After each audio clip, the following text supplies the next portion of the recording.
Does one person want to hold on to the daggers, hand axes, clubs, and short bows, or? Oh yeah. Morak's going to insist on Byron taking half of that since he's now like useless. You're getting turned into the needs to defend patsy. himself somehow. Byron, you don't know what the way, fuck you're doing right now. Kezia, I'm sorry about dropping your iron spike in Pandemonium. Luckily, I have the one that was plunged into the heart of the Dryad, and I figured you'd enjoy this and get more use out of it than me. Here you go. Oh, Give it. Thank you, Byron. That was very. It's fine. It's not biggie. I was just using it to test things. Wait, I'm sorry. Did you have a second goddamn iron spike? Yes, I Byron has hate had that iron you. spike. I hate you so much. I get it back. I'm so happy. God damn you. So you just can't use anything ever now, can you? I would say I'm still weirdly athletic and weirdly investigative. I think that was something that you were learned when you were a blacksmith then. What an odd way to describe yourself. Yeah. Can we all okay? But more importantly, why is there a squid on this one sleeping room? I don't know. That's an excellent question. I was looking at that and I was a little confused. Oh, I was planning on making some calamari tonight. If everyone's okay with it's that. just Byron. I didn't realize it. Zeka, we're 50 miles away Why at do you think I never minimum slept from on the my bed? ocean. How did you get the Byron. squid?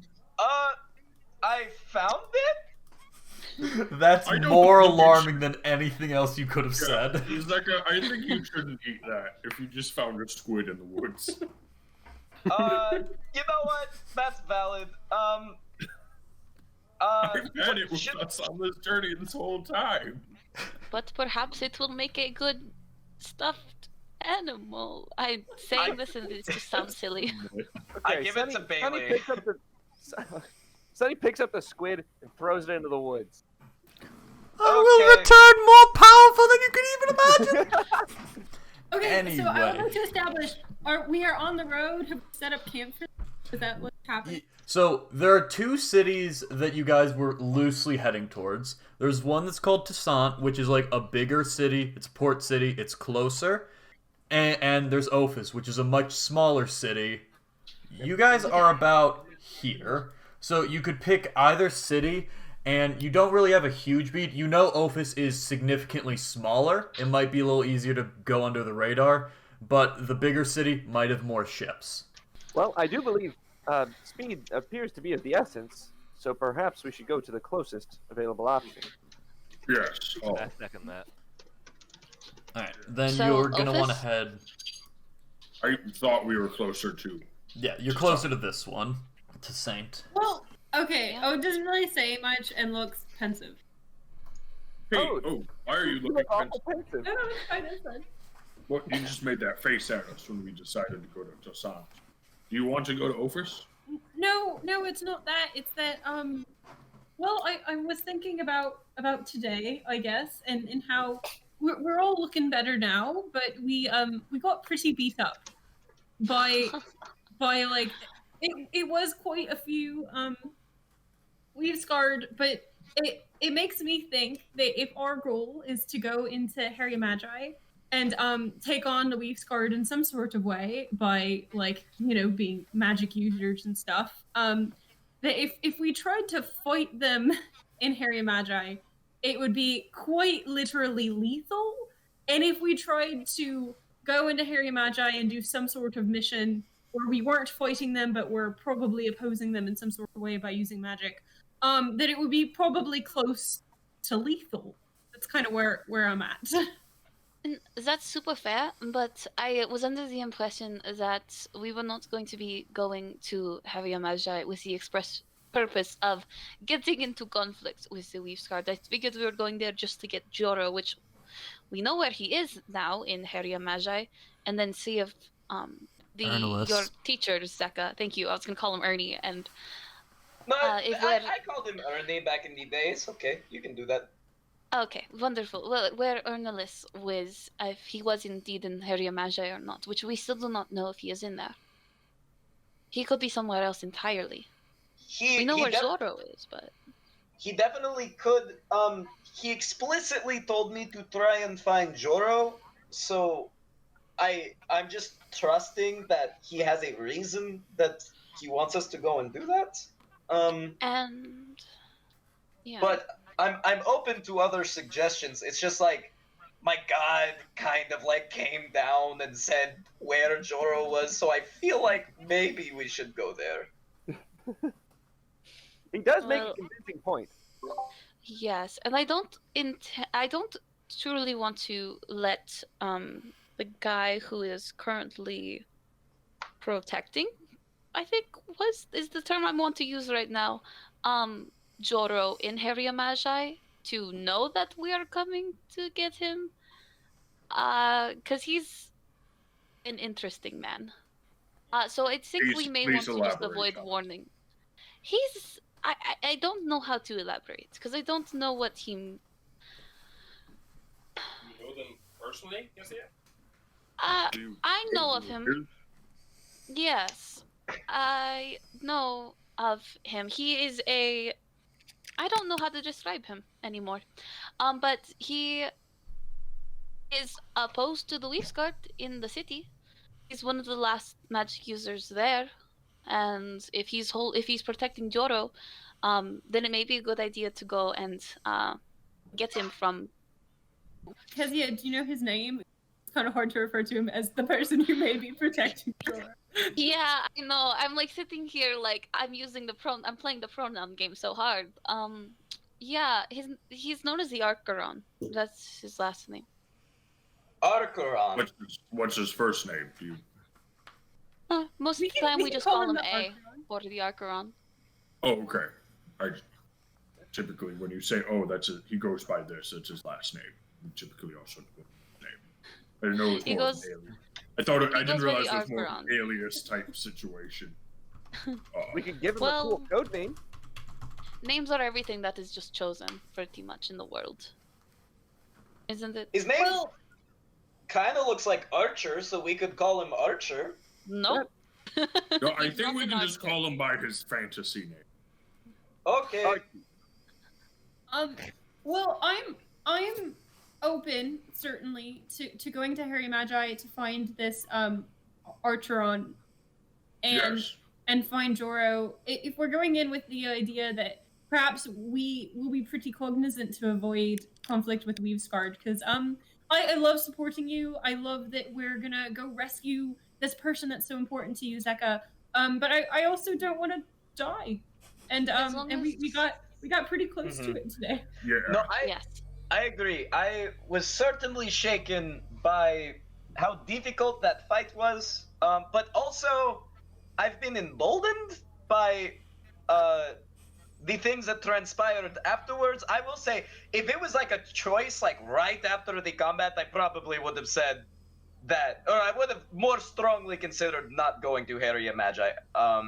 But after talking with Mystara, and seeing how even she's unsure of how everything's going to go, I feel like we are kind of in the keystone, or working our way at least into the keystone that may be the answer to everything that's happening. So like, I'm kind of getting to the point of like, I'm so curious about what's going to happen that I kind of have to keep going, and also Ernolus is one of my best friends, and I really want to save him.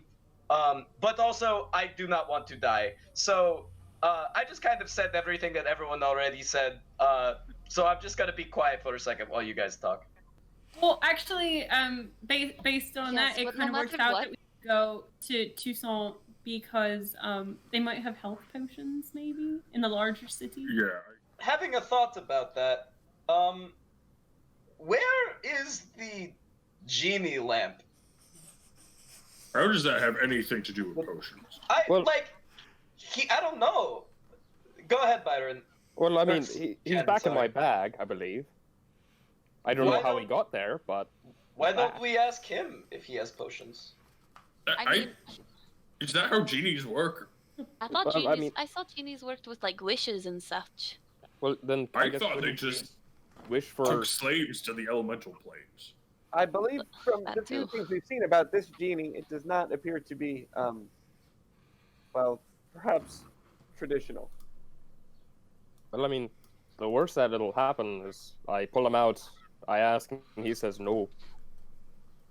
Yeah. That's fair. I mean, I would rather feel like that isn't the worst that could happen.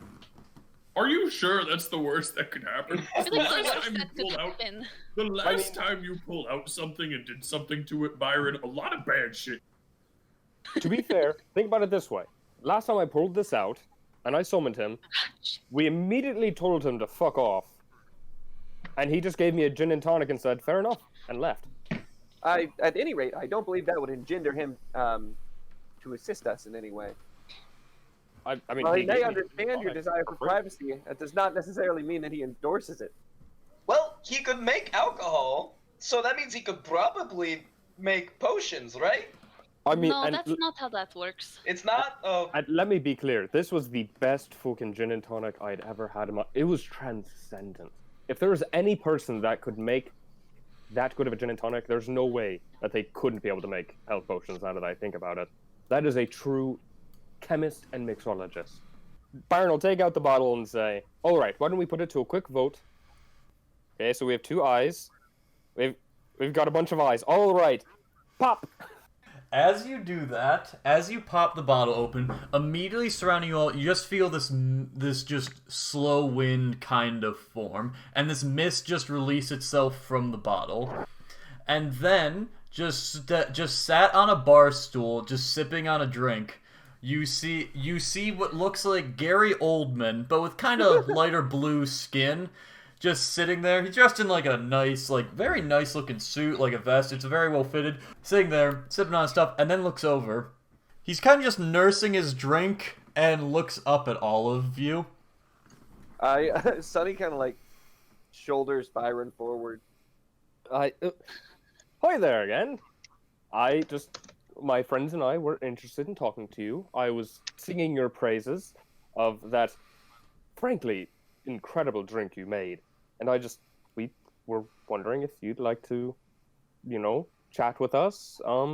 We'd love to learn more about you and the things that you're capable of. Oh, so now you're interested.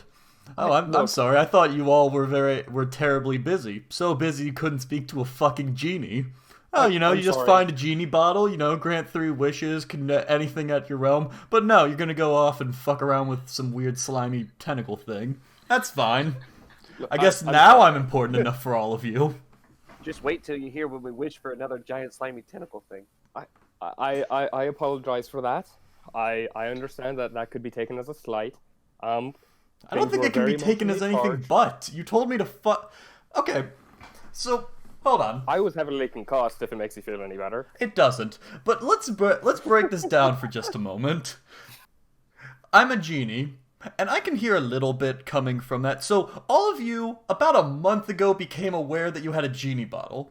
Now, I've been around a long time, and there's usually, a few different ways people approach it. I'd say 90% of people admit they get a genie bottle. Oh, let's pop it open, get these wishes. Tremendous backfire. A horrible idea. About 8%, they sit on it for a bit, eventually pop it open after a bit of discussion. And that last 2%, they just kind of let it sit, power corrupts, all that stuff. Very reasonable response. Never once have I had people acknowledge they have a genie bottle, carry me around for a month, open me up, then tell me to fuck off for 2 weeks. Never once. Who the fuck are all of you thinking you're so high and mighty that can just be an okay response? Do you like having the same thing happen all the time? I thought we were making it more interesting. I'm just blown away. What Well, shit there's can the you get up Panthers? to that a genie in a bottle doesn't make your radar for 3 weeks? To be clear, Byron will point to Zeg and be like, that little lad just spoke to a god, and I just told the Dusk Dragon to suck my dick. Little. All right, Kezia. Okay. We get into some weird shit. So I'm the sorry to go to so the that goat part. child met God, and the man with the micro penis told a sheep. god to fuck off. I am a Yes, that sheep is what we child, Interesting. not the goat. What about the rest of you? Are you trying to tell me in a group of 7 people, not one person got interested in the genie bottle? Byron will It's put not up his mine. hand. Oh, I got don't you interested. even start. I saw you trying to take it a few days ago. Oh, that was just to fuck around with it. Oh yeah, I've heard that line so many times. Yeah, No, we didn't no one know ever where tries the to steal a bottle genie was. bottle. Can you imagine though, being in someone else's bag and then all of a sudden being in another person's bag and it wasn't the person who took its bag? Yes, Like, I've it's lived so- that it's so so many times. genius. Do you guys know how often people kill each other for genie bottles? Yo, No. A lot. Like, Oh. I'm honestly blown away that not one person tried to kill for this thing. I'm currently keeping up the ratio of someone tried to steal it, at least.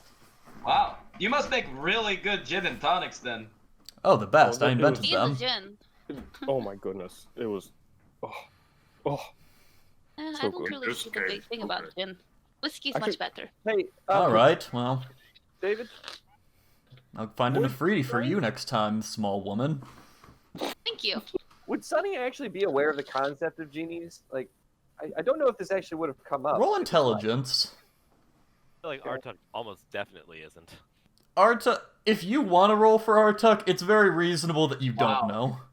Yeah, I feel like it's just reasonable to say I don't. for some reason you found the genie file. So, yeah, Sonny, you distinctly remember, like, there was a specific lesson put in of genies. Do not fuck with them. They are basically trickster gods. Bring this in, but do not interact with it at all. It's geniereadme.txt. It was the I Dream of Genie protocol. Ah. So it said don't fuck with them and bring them in, huh? Pretty much. All right. Okay. Well, given that, I probably would have done some things differently up until now, but here we are.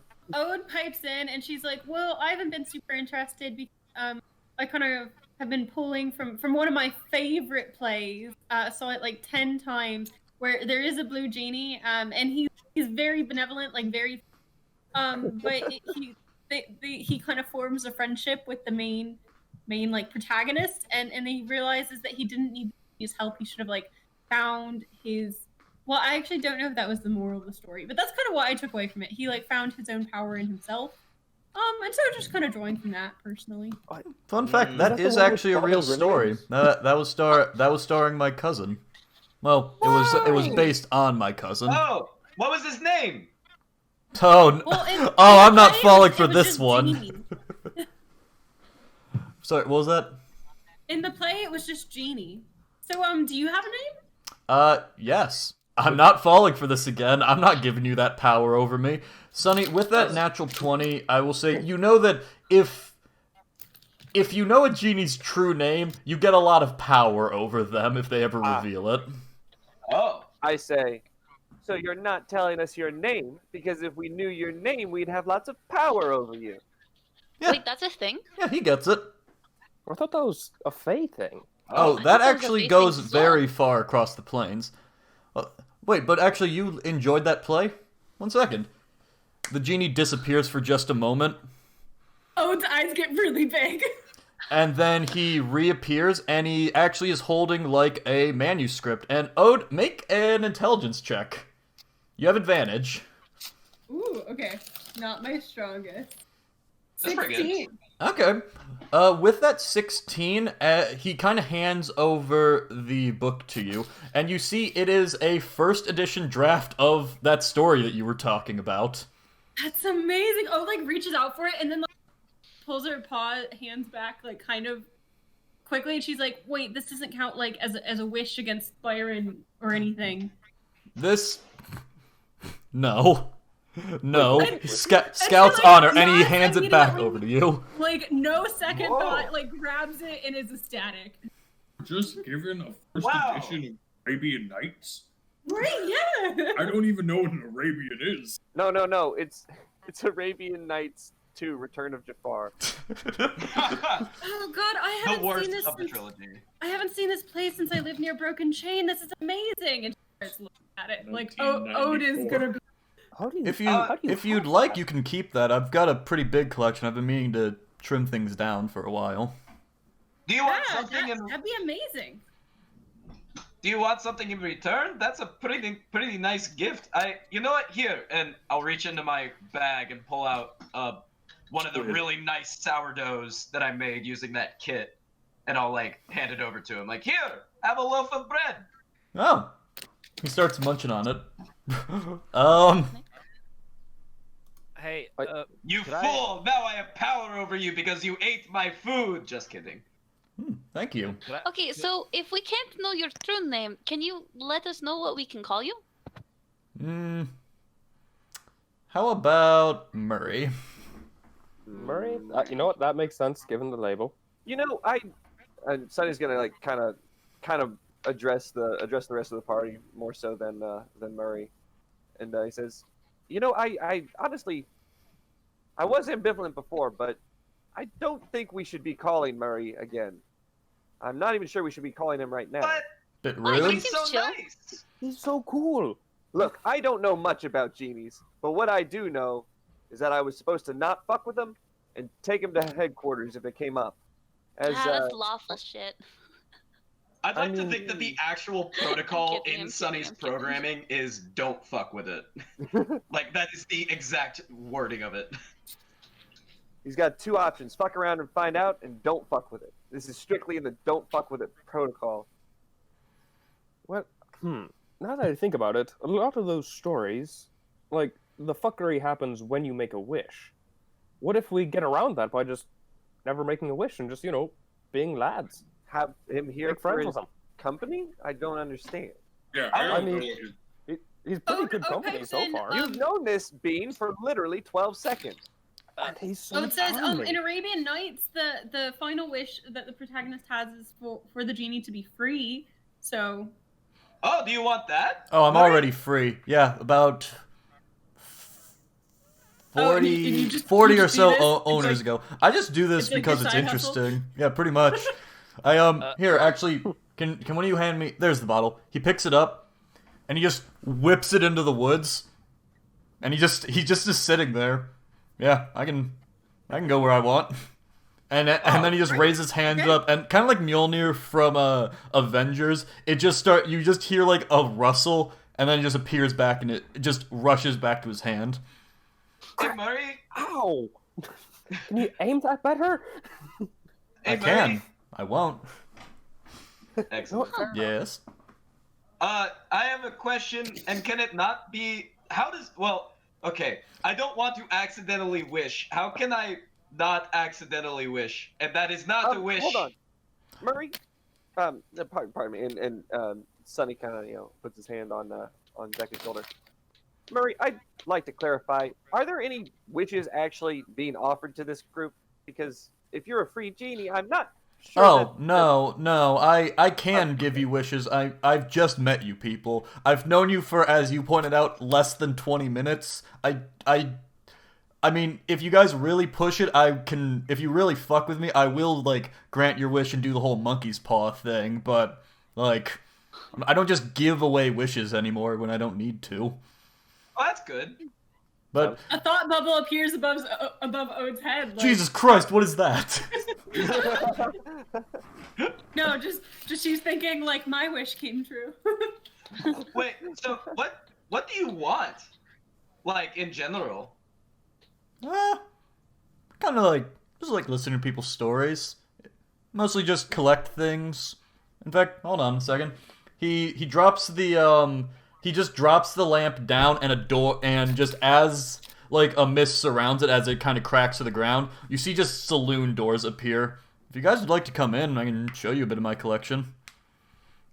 Okay. Byron sprints Okay, through I the door. don't trust that one at all. Yeah, Alright, you can stay out here then. And he Can I walks into the saloon doors. Could I make an insight check? Go ahead. I just Actually- follow. Yeah, I'm already in. No. Hard to my read. God. I was also wanting to do that. Go I ahead. promise not before, or whatever. I have no Alright. fear. 21. I have a feeling that's still not high enough. He's pretty hard to... He is a genie? Like, imagine the expertise of a lawyer that's lived for a millennia. Like, he's very good at double talk. Yeah, Sunny see just, nothing wrong with him. Sunny looks over at Morak, who I guess is not moving. And then Frank's been writing down notes since the genie appeared. Sunny looks at Morak and looks to Zeka and puts his hand on his shoulder. Oh, but I want to go in. I'm not sure that is smart by any measure. But Zeka, we can practice magic. Everyone else into the. Oh, we can go in. okay. And Ode looks over to Morak and Sunny like she was kind of waiting too. Yeah, you see the saloon doors right there, just kind of suspended in the air, and I believe that Kezia and Byron have gone in at this point. Oh yeah, Byron sprinted in as soon as he could. I'll follow them in. All Okay, right. Ode, once Morak says we can let the others go in, she also goes in because Ode is curious but was also kind of looking for permission.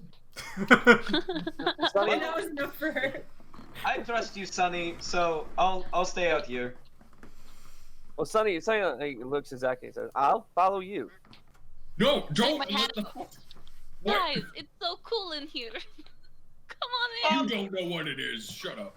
Hezia says it's really cool. As you man. guys walk in, you see immediately the saloon doors kick open, and the gin is immediately behind the bar, and you see this is a nice fucking tavern, higher end than anything you can think of. There's just seating for a whole bunch of people. The wall of liquor is just lined and just goes up into the sky. You can't even see the top.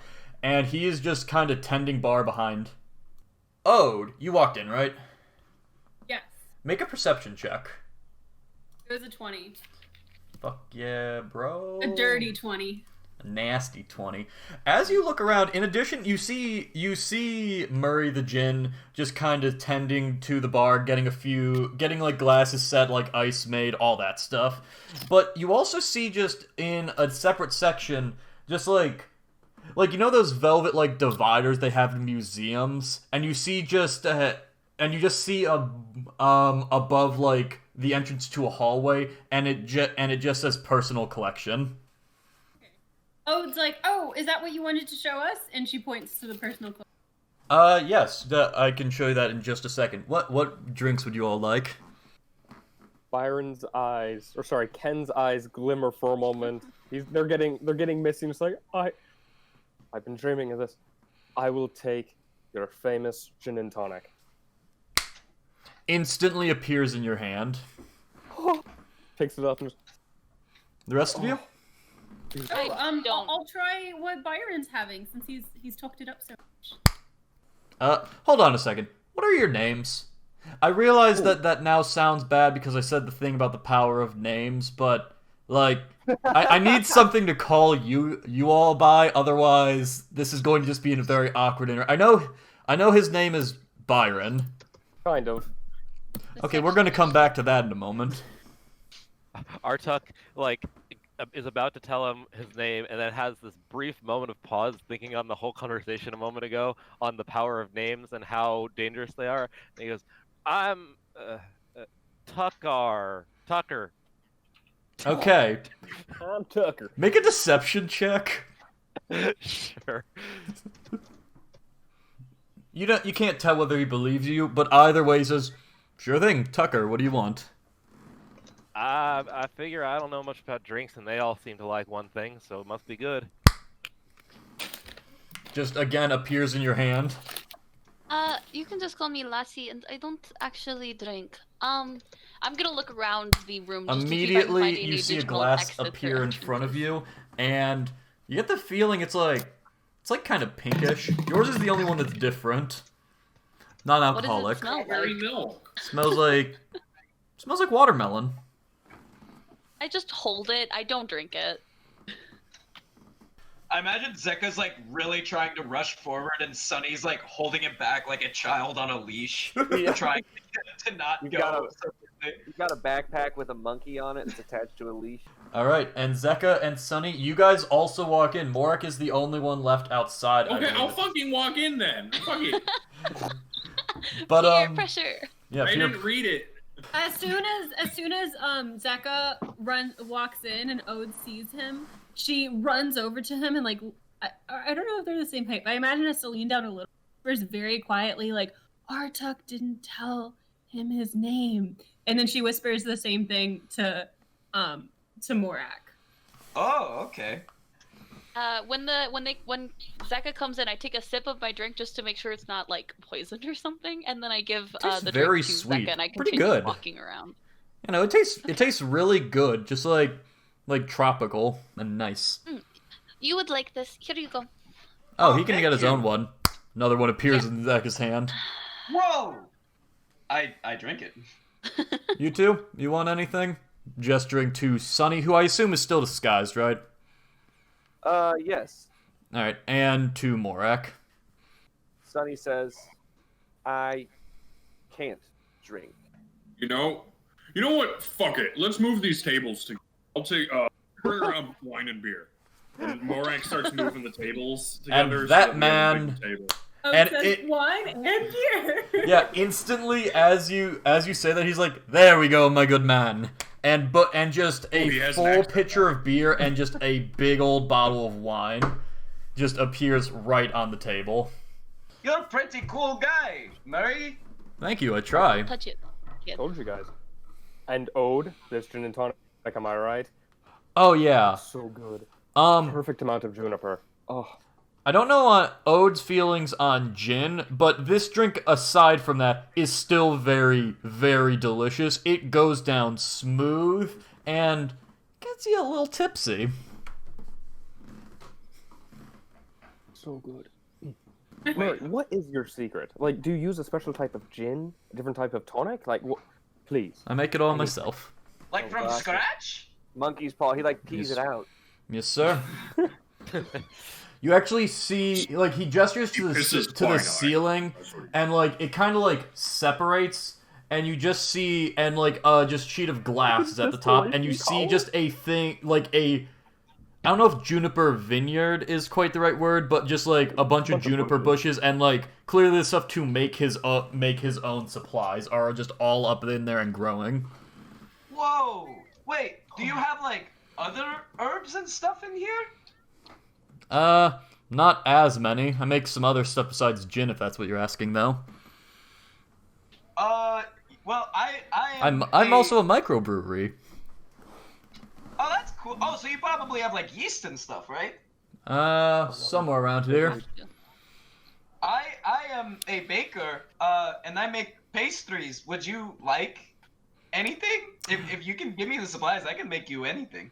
I'm good for right now, but if you're interested in making, then he again gestures to the wall and just like slides it out of the way, and you see like it looks like a modern kitchen inside. How did you get that much metal? How is it so perfectly polished and clean? What? What is What? this? As you ask that, you see just like this like air elemental just going around with a rag, just wiping things down. What's his name? Labor. Oh, that one doesn't have a name. That's just air. Oh. Yeah, sorry, not everything can be a bit. Sometimes it's just wind. So, Murray, Alright, you yeah. you like live in this land, and you make good drinks. But kind of what do you do generally? Like, what are you hoping to kind of do with your like here? I'll say that we as a group are kind of adventurers, so we like going around and taking jobs and protecting people, and we're on a quest right now to try to find someone who we think's been kidnapped. How would you describe what you do? I see. I think I get what you're saying. Right. Well, for me, a lot of it isn't so much doing anything as just hearing a lot of different stories, collecting different trinkets that capture my eye. Once we go through my collection there, I think you'll see a bit, but honestly, a lot of what I do is kind of just open my doors to folks a lot like you, actually. Kind of just take down their stories, see what I can get out of it, see what it all I can do. Sometimes pass it along, sometimes just keep it for my own musings. Not all of them get back to me, though. Usually because they die, but that's the life of being an adventurer. So I'm told. Right I don't you. do it. Thanks for explaining it. And Ode accepts that. Why don't you just actually build an establishment instead of having your ball be a random bottle that I think we found in a chest in the... Because I can throw the bottle wherever I want. Also, it means if I don't like someone, I just pick up the bottle and walk away. The ability to move and not deal with fuckheads is so critical to me. Saves a lot on property taxes too. No, I don't pay taxes. It would be hard to be able to pay taxes if you're not an officially established facility, isn't it? You all seem very hung up on the tax code of a genie lamp. It's just a joke. Yeah. So For me, it's not. You could go to jail. Get that personal collection anytime soon? Oh, yes. And as he just kind of like gestures and the velvet rope just dissipates. And as he leads you through, it's like going through at first a museum. Like almost the Smithsonian, just these big-ass displays. Some of the stuff you see, the first one you see is a beholder skull. Like, whole-ass thing just collected there. Yeah, I acquired that after, I think it was 4 or 5 parties ago. They actually slayed one of them, and they traded it to me for a few nights stay here. What is that? That's a beholder, lad. Oh. Yeah, normally there's more eyes attached to it, but I kind of popped those out after the fact, turned them into a few different things. Got a real nice one cooking right now. Cooking? That's not the word. Runs over to something different, and she's like, "What's this?" Ah, that one is... Actually, the one that you run over to, Ode, you see it's just a collection of 3 books, fittingly enough. The first one on the left, he just speaks. Those are a few, collected adventures for a few different folks that I've met. The one on the far left is called The Troubled Life of Caligo. Ode, from just being a cerulean knight, you don't have to roll for this one. You know history. That's kind of the equivalent of finding, like, an early draft version of Don Quixote. It's just, like, a very important book in just defining how fiction went forward. It's like a signed copy of the Bible. Ode, like, spins around to take a look at everything all at once and, like, looks back at Murray, and she's like, wow, what this cerulean knight would do to get their hands on some of these. It's amazing here. Yeah. I've handed a few of them out. Every now and again I have to kind of cull the collection, otherwise it gets a bit cluttered. This one I'm thinking of getting rid of next. If you ever want to make a donation, I'm at my monastery is in Catharsis. Cerulean I keep us in mind. Murray. Yes. I was wondering, what is the thing that has been here the longest the longest standing thing in your collection? What would that be? I know what it is. And he starts walking over, and you just see this badass looking glaive made out of bones. This is the very first thing I added to my collection. This was actually when I still was going out. But this one, I think what was it? Right. No, a Titan was trying to squeeze me out for some wishes, so I put a little trick on him and ended up swiping this from him after he wished me to fuck off. Wait, how did you... I see. You all were very distrustworthy. You all know I pulled monkey's paws at the end. It's how I get out of my situations. Sure. Yeah, I think he wished to... Originally, it was just some schlub named Jeremy, but he wished to, for the power of a god, wished to rule the world, and then, of course, everything went tits up for him, so... world rebelled, tore him down, last wish. I wish everything was back to normal. Classic story. Huh. But yeah, this mighty one, that was the first time I really got to pull one off and got a hard reset. Among the Jinn, that's first time that you get one over on someone, it's a very, very fun moment. Very important for licensing. But yes, is there anything? Does anyone else kind of want to look around? I'll look around. Yeah. Zika, yes. I want to look around and see if there's any like. I think I'll kind of like wave over Morak and like be like, hey, we should see if there's any like spell books or any interesting histories on like magic around here or something. Mr. Genie Man. Murray, but all right. Sorry, yeah. Do you have anything related to the arcane here? Got a few different things. Ooh, I know one that I think you'll really like actually if you're into the arcane. And he heads over to a specific section, and he pulls back like a little curtain, and you see a massive arcane core just sitting there, still powered, just kind of cycling. The type that powers Sunny. Whoa! Yeah, I picked this up from some goblins about 15 years ago. They were scrounging around just wherever the hell that battle took place was, and they picked this up, and they needed a quick escape, so they gave it to me, and they had the night. Sunny, come take a look at this. Sunny goes Yeah, over and takes a how look at it. large is the arcane core? Is it the same size as Sunny's? Yeah, it's definitely the same size. To give like a relative scaling, it's a little bigger than like a basketball. That's really cool. Yeah, Morak immediately like dives into his backpack and pulls out the Warforged text to try to figure out which bot it would have been connected to, because it's clearly too big for Sunny. Which bots were there? Which Warforged were there? At the battle? Yeah.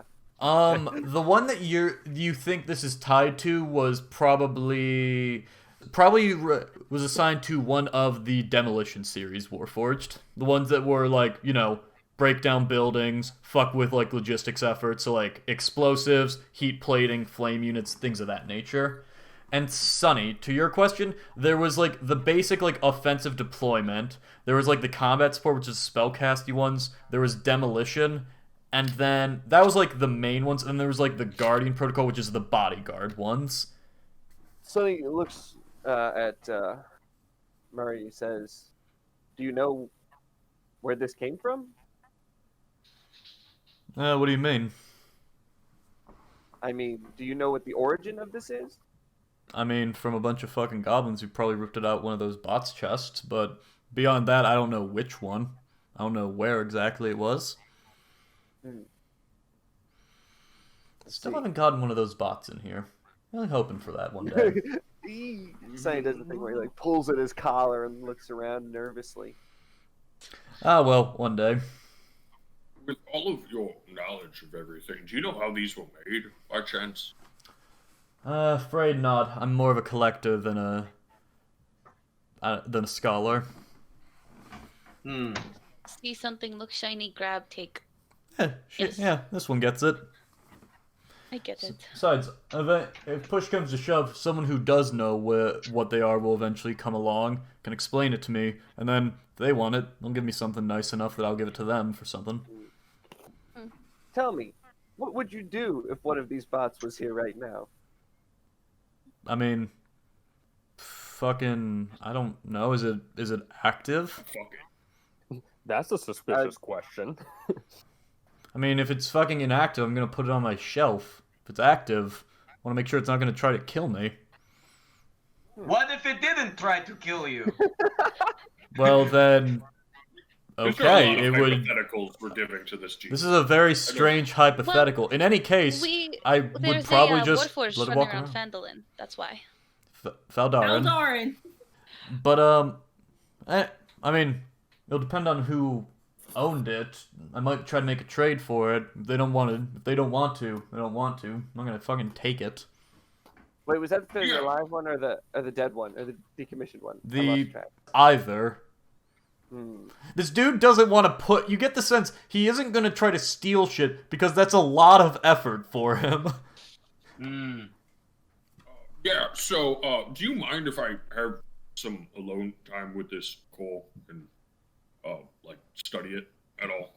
I'm very interested in how they're made. I mean, that depends on how long you all are staying here. Yeah, I don't think that much longer. We kind of have to go to the city, and also we left a fire burning in the middle of a forest unattended, so that's... Oh, you should take care of that at some point. Yeah, that's just bad. It should be fine. If you're only Put going to ring be of here a rocks little bit, around it. then I don't have any problem with it. Go ahead. Just bear in mind, if you try to take it, that you're not going to get out of here with it. I know that sounds like a threat, but I mean that quite literally. You will not be able to get out of here with it. Oh, okay. Oh, I have another question. Yeah. You're so good at making drinks. Can you make like potions and stuff as well? Some of them. That's not quite an expert in. I can make like, the basic health potions pretty decently, but any of the weirder ones, they're kind of prone to chicanery. How much would it take for you to make some for us? Do you want? I mean, I have one or two of it. Hold on, I need to check how many I have ready. But I mean, it's gonna take some time for me to make them. We could pay you for them. That was assumed. You take money. Yeah, that was. I would hope so. I like Are how you blunt like you are. Are you like a newfangled? I didn't hear anything that you just said. Do you like money? Yes. Oh, okay. I assumed that you wouldn't have it for it, but... I mean, sometimes I like to pick things up for my new collection, so, I need money. As much as favors and letting people stay the night is, sometimes someone that has something interesting doesn't really want to come in here or have a reason to, so... I mean, I use money mostly for that. As you walk around, he opens up a door, and it's like the scene from Aladdin of just that fucking temple below just filled with gold. And he just immediately shuts it again. But yeah, honestly, it's more of the principle at this point that I need to be paid for my services than the actual financial cost. If you're able to check if you have the ability to make health potions, that'd be a big help. Gladly. Let me check. Here, let me check for it. I think they're usually around 50 gold. Yeah. Just a basic one is actually not too bad. It's once you get to greater and superior, that's when it really starts to... He starts to walk towards his bar in any case, giving you guys a moment to talk among yourselves while he goes and checks the prices. Zeka, quickly, what cantrips can you cast? I can cast... Give me a moment. I'm going to jump in here and say I am very certain that anything you're about to try with magic will not end well. I mean, What? you don't hold on to that much gold without being able to do anything you want. No, I'm trying to test the arcane core here. Don't you ask By the way, I should probably be a little clear about this. It is kind of just sat on like a little column in the middle of the room with a little pillow on it. But like, if one of you reached out to grab it, you probably could. I know. Okay. I was more saying that for everyone else's sake. Yeah. Well, What can you cast, Zeka? to answer your question, I can cast Shocking Grasp, Prestidigitation, Message, and Firebolt. Okay. Come here. I go Okay, there.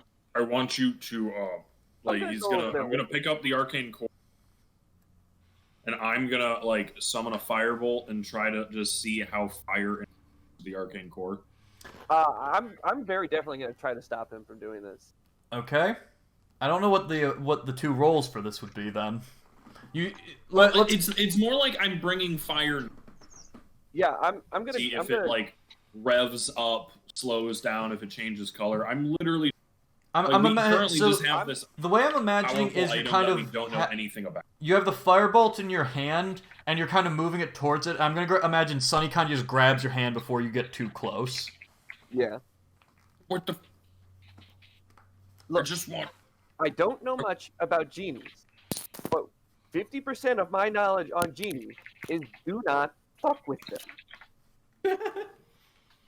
We don't Yeah, have... but I wanted to test how fire. Do you want to test our good host? Because that's what you're doing by fucking with this. I cast Detect Magic because I can do that now for free. What's your prayer? Yeah, it's Hold on, yeah. What word do you say? Oh, that's a good question.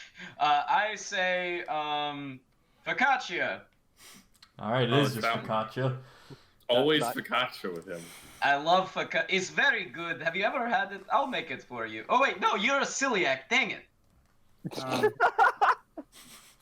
I'll make you some gluten-free focaccia at some point. I don't want to know what that is. It's rocks. Super hard. Okay, yeah, I look at the arcane core.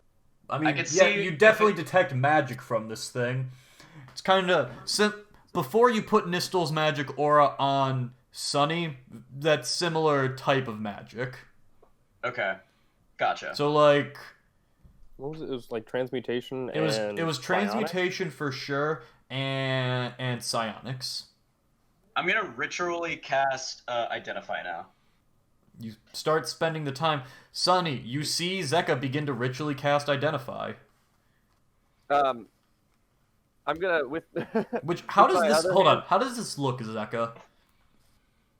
I guess like I almost see it as like I'm praying to Mystara to ask her what this object is. So it's almost like I'm just holding it and like saying a quiet prayer for like 10 minutes. Okay. And it sounds a lot like me listing ingredients for different baked goods. As he starts to do that, Sunny's gonna like still holding Morak's arm with his arm. Sunny's gonna reach out with his other hand and like grab the back of Zeka's collar and be like, "I wouldn't do that right now. Oh, okay. We shouldn't guess do anything without confirming with Murray first that he's okay with it." You know what? That's a good. Consent is very important. I'm glad that you have that Inspiration. value. Thank you. I'll cast message to Murray and ask, "Hey, is what, it?" what does it look like when you cast message? He pulls out his fucking phone. I pull out my phone and I send him a text. No, I pull out. Fuck it. I pull out a cracker and I etch. When he pulls out a cracker, Morak just shouts, "Hey Murray, can you come over here?"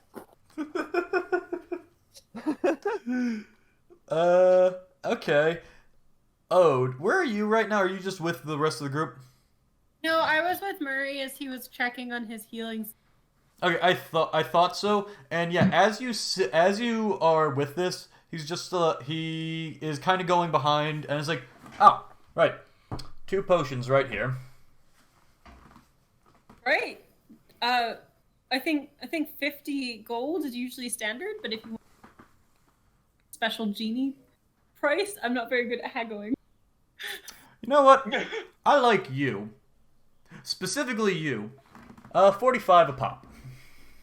Rightio. And Ode starts counting out and okay, perfect. He didn't have Ode's like you don't happen to have like by chance. I figured I'd ask. Nah. I got one brewing right now, but it is poison if you tried to drink it right now. And he pulls out like a different potion, and it's like it just shimmering between like purple, blue, then black, then gray, and it kind of just has like the consistency of like slime. And he's just like, "This is the only other what's one that I've one?" got," and I'm gonna be honest, I don't know what it would do. Do you want us to try it out for you? I mean, he puts it on the table if you want to. Yeah. All right, you know wait, what? wait, You know does what? Sunny see 40 gold a pop for it. You just got yourself a 10 gold discount because of that. So you're fun.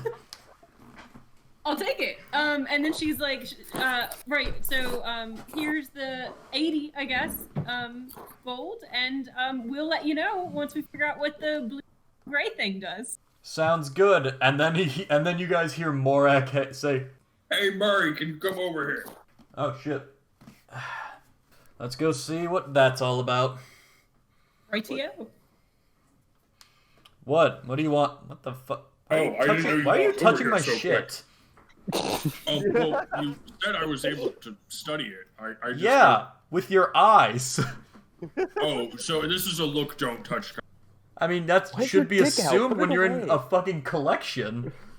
I'm sorry, I thought. Yeah, no, I just. No, you know what? You know what? I'm sorry too. I didn't specify. That's on me. Yeah, I don't. I've read about these, and I really want to know everything about it. So, I was wondering if you'd let me test out how it reacts to different. How arcane so? energies. You see him get a little more cagey at that. That thing might be valuable. So how are you testing it? Well, I I just can wanted cast to like. identify. Oh, okay. That's nothing then. Yeah, go ahead. Just don't fuck with the patina. Do it the unfun way. Then. All right, I cast identify, and I'm eating some oyster crackers while I'm doing it. As you go through and spend the time to identify it, what you are able to glean from this is that this kind of acts as a font of arcane energy. It's made of malacheth and xanthanite primarily, as well as just like brass and stuff to like hold it together. And it generates magic, but it also like stops it from just overload. It doesn't like just become this wild just magic that just gets released all at once. It kind of slows its release and can like be used to power something and keep it powered over a long period of time rather than just plug it full of energy and then have it short circuit. Cool.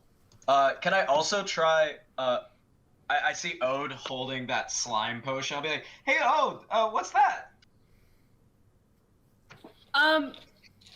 I don't know.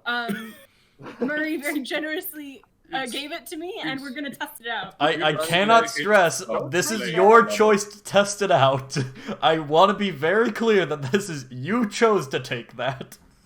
Oh yes, thank you. Good clarification. Can I identify it? This would be more of a that'd be herbalism great. kit because it's like alchemy. Okay. Oh, I offered to test it out with the assumption that we'd be able to identify. Well, you fucked up. I mean, it was also free, so Yeah, there you go. How's a 12 do you? it looks like gray sludge that's pulsating and changing colors. I have no idea what this is.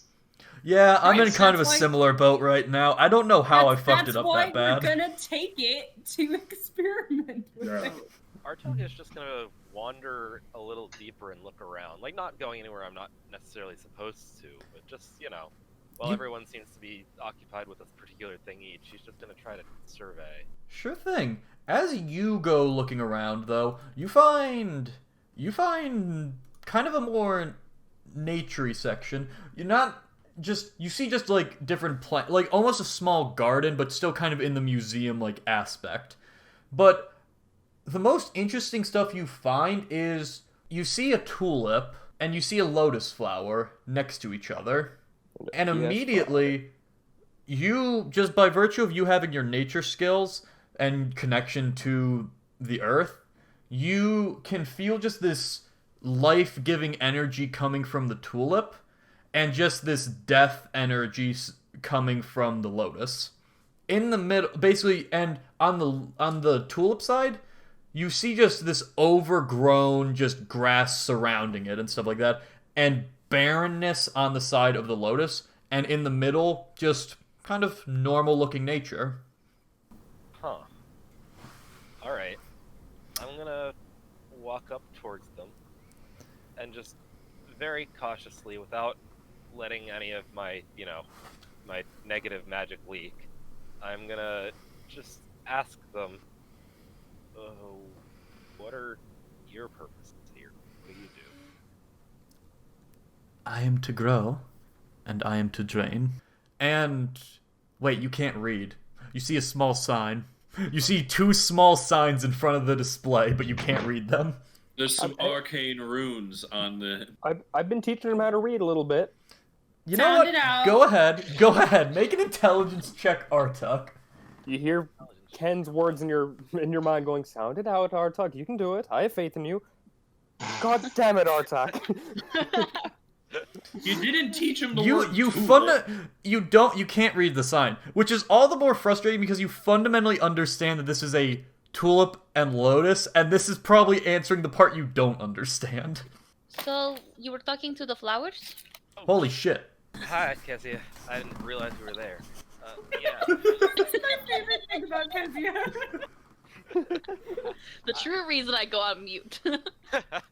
I can largely do that, or at least they understand me well, and I sort of understand them back.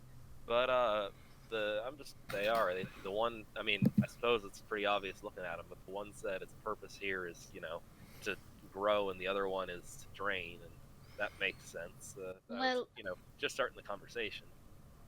Well, I've never seen the white flower before. What is that one? Oh, that's a lotus flower. I can tell you that one. Oh. Lots and lots of stuff like that. Swampy. Looks area. prickly. Yeah, it's I mean, obviously it's draining things away, so it's really not a fun one to, things that drain the life around them are generally looked at poorly and kind of hated. Anyway, I was partway into first off, you can read. What do these say? The signs? Yeah. Yeah, it looks As prickly. as you look at the signs, you see you see for the tulip, you see it's a tulip flower of the Feywild. Tulip flower of the Feywild. I believe that is a plane of existence. Existence. It says lotus, blossom of Shadowfell. So it says the lotus, I guess, that you said it was, is also, I guess, that word right there. Blossom of Shadowfell. Sure. That's it. I might Which is ask another another thing plane. or two. I'm gonna look them real quick, and so y'all are from somewhere else, huh? Yes. Yes. It's funny you do the whole growing and draining thing. I've been on both sides of that. Kind of feel weirdly lost in the middle right now. It's weird. You're from two different places than each other, right? Yeah, naturally. That's kind of odd to me. It seems like y'all balance. It's a little weird that you grew up separate from each other and just found the balance like this. This is kind of cool. I hope y'all don't mind each other. This one is a plague, destroying the life I give. Sure, but without something, without things dying, you're just going to overgrow. It's going to get, out of your control, and that's going to be as much of a problem as if I left that thing alone and it killed everything. There is, where I am from, it is beautiful, and rather than grow eternally there, I am trapped, caged to this one. I mean, not to debate philosophy with a flower or anything like that, but I figure I felt the same way you did not too long ago, and I'm starting to realize that, it's real good when things grow, but it ain't bad when things die either. I think both are important, and it sounds like where you're from, I'm sure it's real beautiful, and, I'm sure it struck its own balance there, but I figure that at least the way things work around here, that's old Dane. It's kind of cool that there's something like that on the other side of things, something like this other guy you're sitting here with. I'd advise that if you're going to keep being his neighbor for longer, maybe y'all try to understand that there's a common ground. Anyway.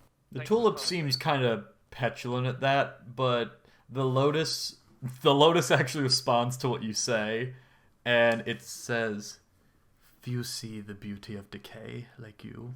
You are wise." It only comes from being very forcibly exposed to that understanding. It's not something people want to look into, myself included, up until recently. Anyway, I hope that gives y'all something to think about. Pleasure meeting you, and I walk away. The lotus waves. By the way, Kezi, you just heard this one-sided conversation of Artuk. Yeah, I'm just attributing and marking it down as Artuk's a little weird sometimes, and that's okay. Back with team investigation, was there anything else that you were trying to kind of derive from the core? I feel like we've gotten enough information for now from it. Morak, you mentioned you were yeah, specifically I was looking gonna, for. I was gonna throw a Hail Mary and basically just focus on it real intently. Basically use Strength of Mind on it to get my eyes glowy and see if I can gain anything from psionics. You see the core begin to kind of like spin and accelerate, like the internal parts of it that spin, but like pick up speed. You get the sense that that's a good effort, but this thing's kind of just a battery right now that you can affect, but it's not hooked up to anything. But you definitely get the distinct impression that your psionics are linked to it and can have an impact by channeling your psionics onto psionic constructs. Okay. I will make notes and then basically say, okay, well, I'm good here. I'm going to go drink at the bar. Does anybody want to join? Okay, I'll drink alone. All right. I'll come Just over. like high school. I'll join you, Morak. Oh no. Is there anything else that people are kind of looking at in the collection, or are you guys kind of gonna just return back to the bar? Ken has been running around throughout the entire collection, just trying to find anything that would be tied to any of the fantasy novels he's read and enjoyed thoroughly, anything tied to tales of legendary heroes and things like that. And you'll probably, if he ever runs back into Murray, kind of approach and be like, Mr. Murray, do you have anything from, like, legendary hero Sigurd or Heracles or anything like that? The fuck did Please you just tell me say? you do. Those legendary heroes, haven't you ever heard of them? Do you know anything about Ilaw the Bar? That is... Okay. Please, sir. Anything you have. I've always loved legendary heroes, and if you have any stories from them, please tell me. Kiddo. I don't have any weapons from whoever the fuck Sigurd, Heracles, all that are, because they're made up. They're bullshit. Now, I do have some stuff from some cool heroes, Shoulders but drop. those ones in particular aren't real. I mean, like I showed your friend there, the incredibly personable Catwoman over there, one from the Tale of Caligo, but that one, like, it's not on the level of epic that you're discussing. Those heroes exist, but usually when they get into a scrap, world shifts, a lot of stuff breaks, and all of it gets buried. If I had stuff from that collection, I certainly would not be showing it off because someone would be liable to try to take it. I mean, do you have any tales of, like, true heroes? People that changed the world for the better. They came into existence. They shaped the world, and they made it a better place. None real. Or tricksters. Oh, well, great. What about any cool trickster gods? Like, you ever met, I don't know. Actually, I don't think I've ever heard of any trickster gods. What in the this fuck world. are you? That's nonsense what you're saying right now. What, tricksters? Yeah, what are you going on? You are on a tangent, sir. And it feels like you're fishing for something. yeah, you see him, like, look at your glass of gin, which I assume is bottomed out, and he's like, oh, hell yeah. yeah, he kind of just whisks it away. Lad, you're clearly angling for something, and I don't know what, but All there I is... want is a good story. I've got... Yeah, but you're asking for things that are real. The stories you're asking about they don't happen. Someone doesn't go against God and just get away, because a god is a god, and a guy's a guy. At that, you see Byron kind of hang his head, and then realize, wait. Hey, can I show you something? Hold on. Okay, hold on. He drags your ass over to the bar, and is like... He kind of just snaps his fingers. Which one of you is the most responsible? Not me. I point at Morak. You. Alright. You're in charge of making sure that he sleeps on his side in the recovery position, okay? I'm not drunk! Bullshit. I make the best gins. If you aren't, then you have a liver of a god. I'm not sure you realize how much gin I drink. I don't think you understand how much liquor I put in those drinks. Alright, either way, can I tell you a story? Sure. It's one that I heard from another man. and Byron will begin to tell the story of a young blacksmith. He'll basically tell his story in the most grandiose way physically possible. Roll performance. Well, 23 or 24. Yeah. Wow. Damn. Wait, no, that's a nat. Did you? Okay. He rolled with I see. advantage, but he didn't have it. It doesn't matter. It's 23. Well, disadvantage, but... But it doesn't matter. But you see, like, he is gripped by it. But at the end of it, after a certain point, you actually see like a quill just materialize like beside him and like start taking down what you're saying. Like he is not writing it. It's like it's just off floating in the air to a piece of parchment. Lad, this is a very interesting story, but what about it?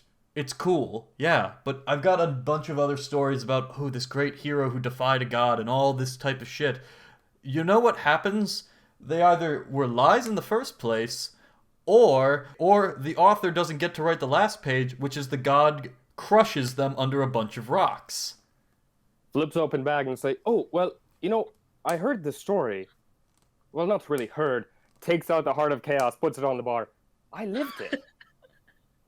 So, I guess I'll be my own hero. Thank you for actually giving me that. Thank you for giving me the confidence to do this. You're a good man, Murray. Takes the Heart of Chaos, puts it back in his bag, and walks over and sits with the guys. Murray turns and looks at Morak, who I assume is nearby, and says, I want to be clear, I didn't tell him to do anything. And then we're going to cut away from Murray. This is how it happens all the time. I get to write... Guys, I'm not... And he'll just kind of go over and just be like, guys, I never realized this until now. I can actually write my own story of becoming a legendary hero. Oh, it's what I've always dreamed of. Hero might be a strong word to describe me. Yes. It's definitely a strong word to describe me, but I'll do my best. Isn't this exciting? All of the new possibilities that we can go through. And all because Byron, of you guys.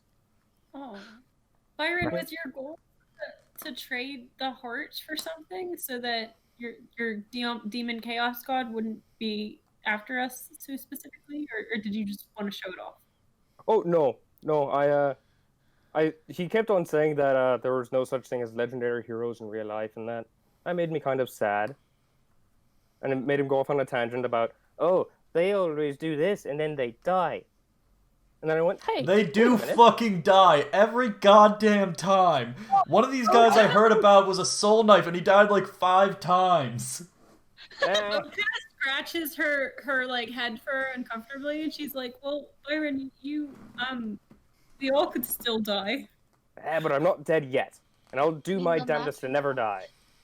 Well, no matter what, everyone has to die. I'll Artug has find taught a us way. that much at least. Right, but it's whether Byron's god hunts us down and kills all of us. Wait, what the fuck? Wait, to be clear, because I was an inside man, I know that they can only choose one person at a time. And this happened So we just have to keep an eye out for one person. So yeah, there's no way that someone's coming to get us now. Wait. Hold on. You're full of shit. No, he's You're full of not. shit. No, this amount of weird shit cannot happen this consistently in such a small time frame. I saw you guys found a genie bottle. This shit. He met a god. This can't happen this much this fast. We also destroyed a giant fort up there and saw a brain All and right, killed that's the it. brain. That's and it. one of us, I won't say who, now knows how to throw shit with their mind. Hold on I a know it's goddamn not me. second. You see him pick up a water bucket from behind, go outside. You guys can see outside, and he splashes it on the fire. Alright, you are all staying here, and you are explaining to me what the fuck you have been up to since you all met, because this is too much. Byron will rub his hands and prepare to tell another tale. Sure. And? We do this with like every new person. Fade to black. So, Not as as you good. guys Burn do one of my that, inspirations. unless you guys have something in particular you want to do, the Djinn invites you for the rest of the night to stay in his bar, because he's just too goddamn intrigued by your guys' bullshit. Sure. Okay, Well, Morak's There going was a to natural 20 performance. Morak's going to gather everyone together, except for Byron as he's gushing over our story. And just say, so we're all in agreement. Tomorrow morning we're hitting the road and getting to the city, right? Which city? We Very agreed on. bad, I huh? forget the name of it already. Toussaint. Toussaint. Toussaint? Yeah, it's the big one. Croissant one. And we're gonna charter a boat from there to Herria Magi? Yes, think I that's the just plan. We I can't feel charter that a we're boat directly to Herria Magi. I'm yeah, sorry? it's not on the coast. We have to charter a boat to a smaller town and then walk. Yeah. Kezia, you know the town that you want to charter to. It's where you can probably Glint. pick up that stuff. It's a little smugglers like town called Glint. Hmm.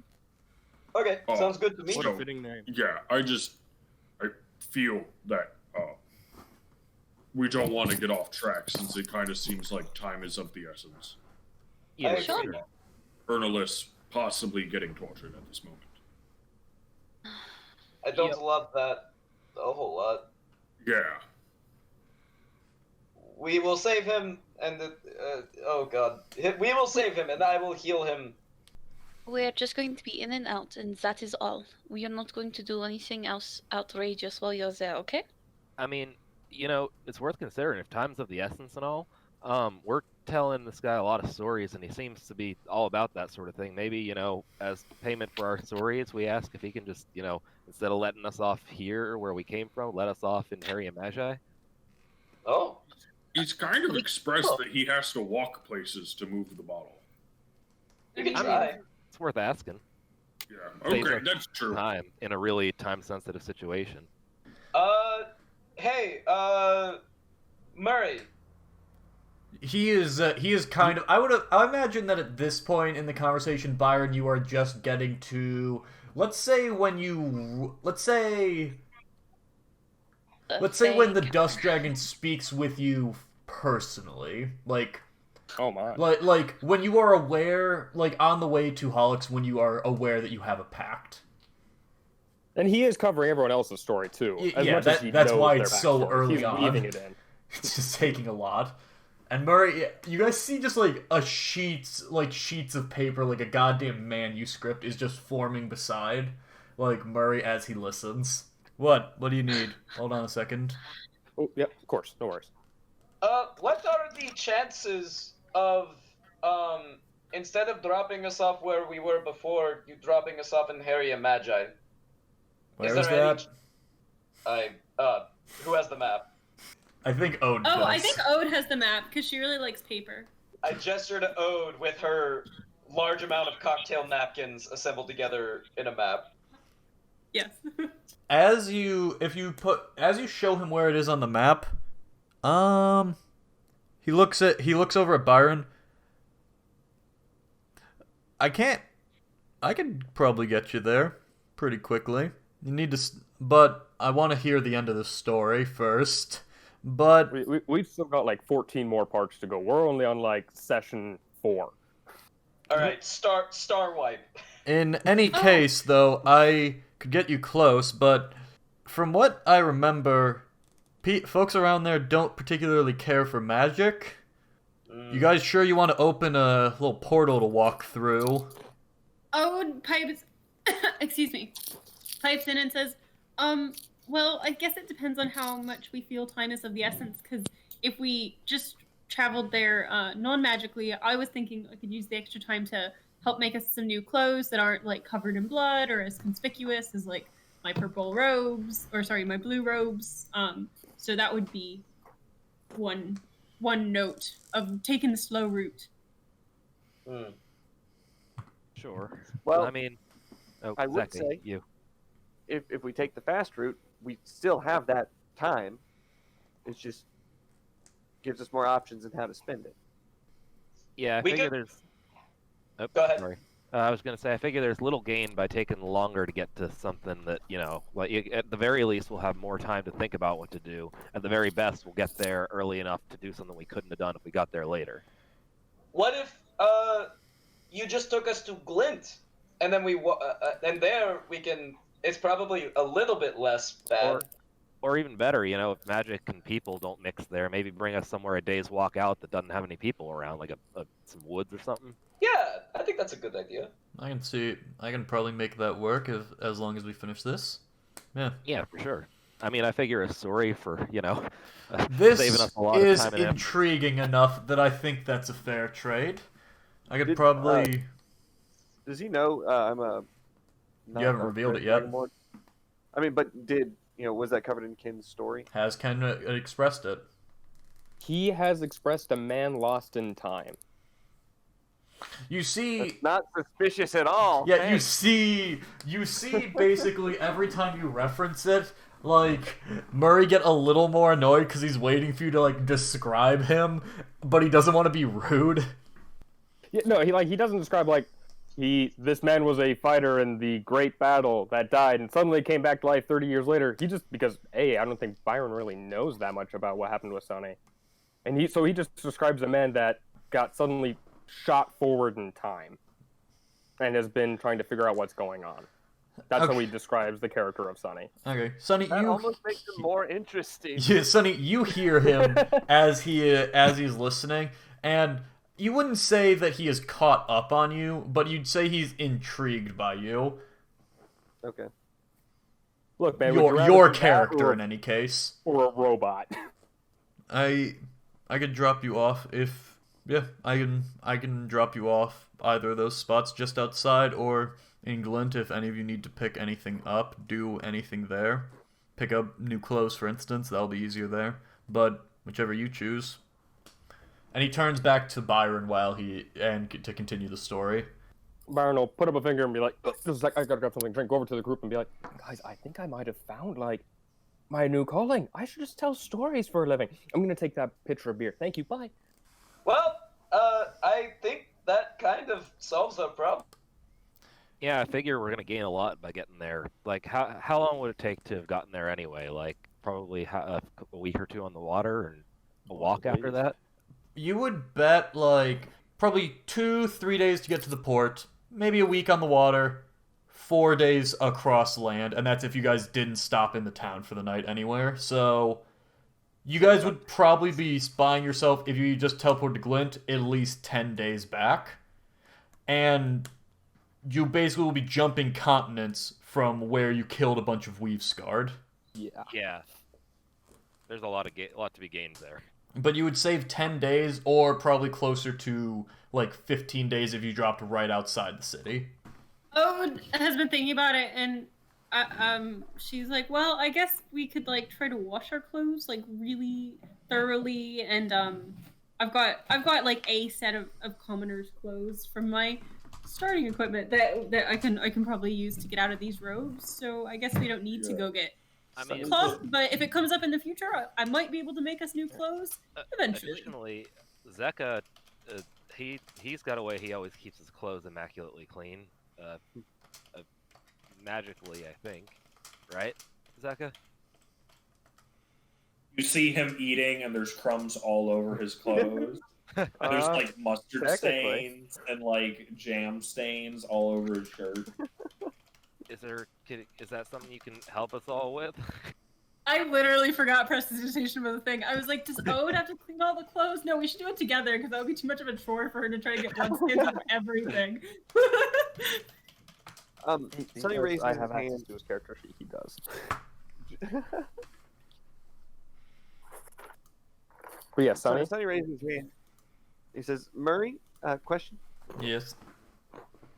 So, I'll be straight with you. We're doing this to rescue someone. And I know it's a long shot, but I was wondering if instead of taking us there, if you could just rescue him for us. Who is he? Ernest? That means nothing to me. Yeah, Sonny kind of like looks over towards Zeka, like, well, what's his last name? And Zeka's not here. Hold on a second. You guys, Zeka thusly describes Ernest, and you see, what's his name? You see Murray walk over to his bar and pull out like a hand mirror, and like a little bit of like magical bullshit comes from it. He's like, what the fuck? more magical bullshit like dust and like effects like come up from it. What the fuck? Is I can't find him. The old lead box technique. Son of a bitch. I don't know where he is. Will be my problem there.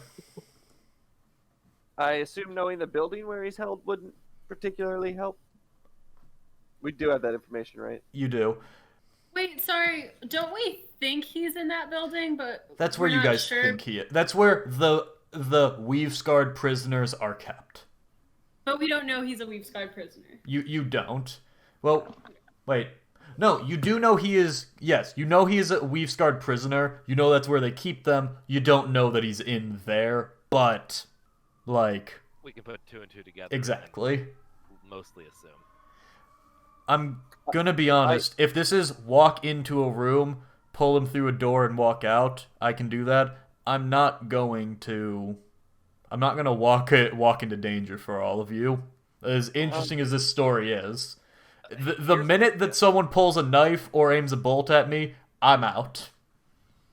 Here's an idea. Maybe then, what if, we got to him, and you were just able to open a door once we got there, so we didn't have to get out once we're in. Is there someone aiming a bolt at me? We could try our hardest for there not to be. If there isn't, then maybe.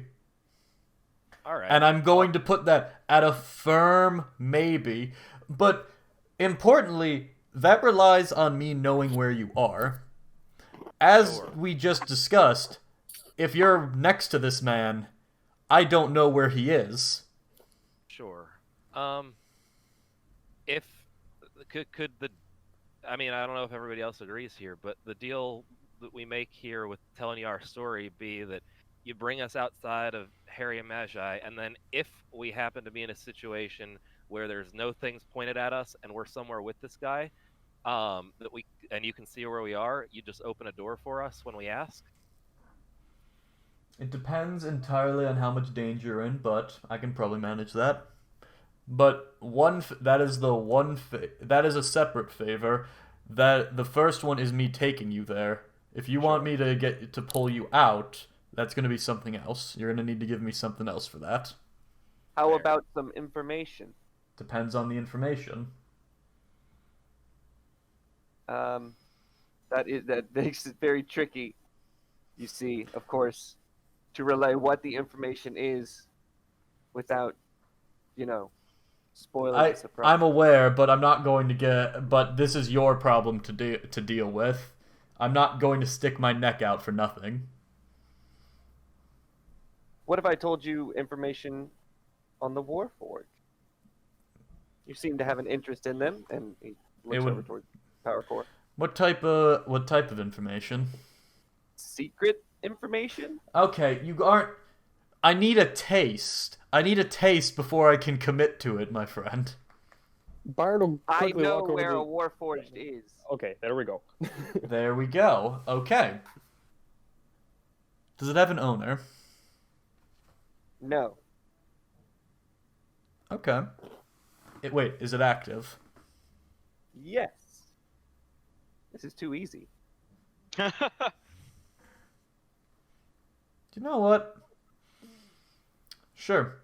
I can give you guys an exit door on the assumption I can find you and you aren't in active danger out of Herria Magi if you can tell me where this Warforged is. Excuse me, did the genie mean that he wants the information once we're rescued, or No, like he to make this wants agreement at all? he wants he'd to need know the- this information now to lock it in because he's not going to just like rescue you, then you guys say we don't know. How about, just to make sure we don't give you this information and then never get into the situation that we were worried about, how about we generalize it just a tiny bit to one free call your name when you can see us and we're not in danger, and you bring us to your place. You get us out. So if it doesn't happen to happen in Herria Magi, later down the road we could do the same thing as long as we're not in danger and you're not risking your neck for it. This had better be some good information. Because that's requiring me to keep my schedule very open. I can assure you, it's well worth it. So do we have a deal? He holds out his hand. Fine. All right. And Sonny goes to like shake his hand, and as he's like shaking his hand, he drops disguise self. Oh, you motherfucker. Series 0, number 1. Or Sonny to my friend. You know what? You are a very clever bot. I'll grant you that. Alright. We have a deal. But I'm going to be careful with making trades with you all from now on. Clearly, you all are very proficient in legalese. Well, I mean, if you think about it, right? Like, You did hear that part of our tale. if you And now really he's like, a man lost in time, it makes sense. that will be the name of our book, A Man Lost in Time. But if you think about it, like, we're kind of in, or I guess it's a partnership that we have. So in a way, we're all like a font of stories that you can collect, and who knows? Like, if one of us dies, you could like. That's a bit fucked up. Never mind. But it's like you're our buddies here for eternity. you're like investing in future collections, because I guarantee if you stick around us, we will find some really cool shit, and we will probably be able to trade it with you. On top of that, you know, it's not like we were trying to rip you off with that or anything like that. Like, you wanted information and stories about Warforged, and this is the best possible source of that you could imagine. A living Warforged who's willing to talk to you. Alright.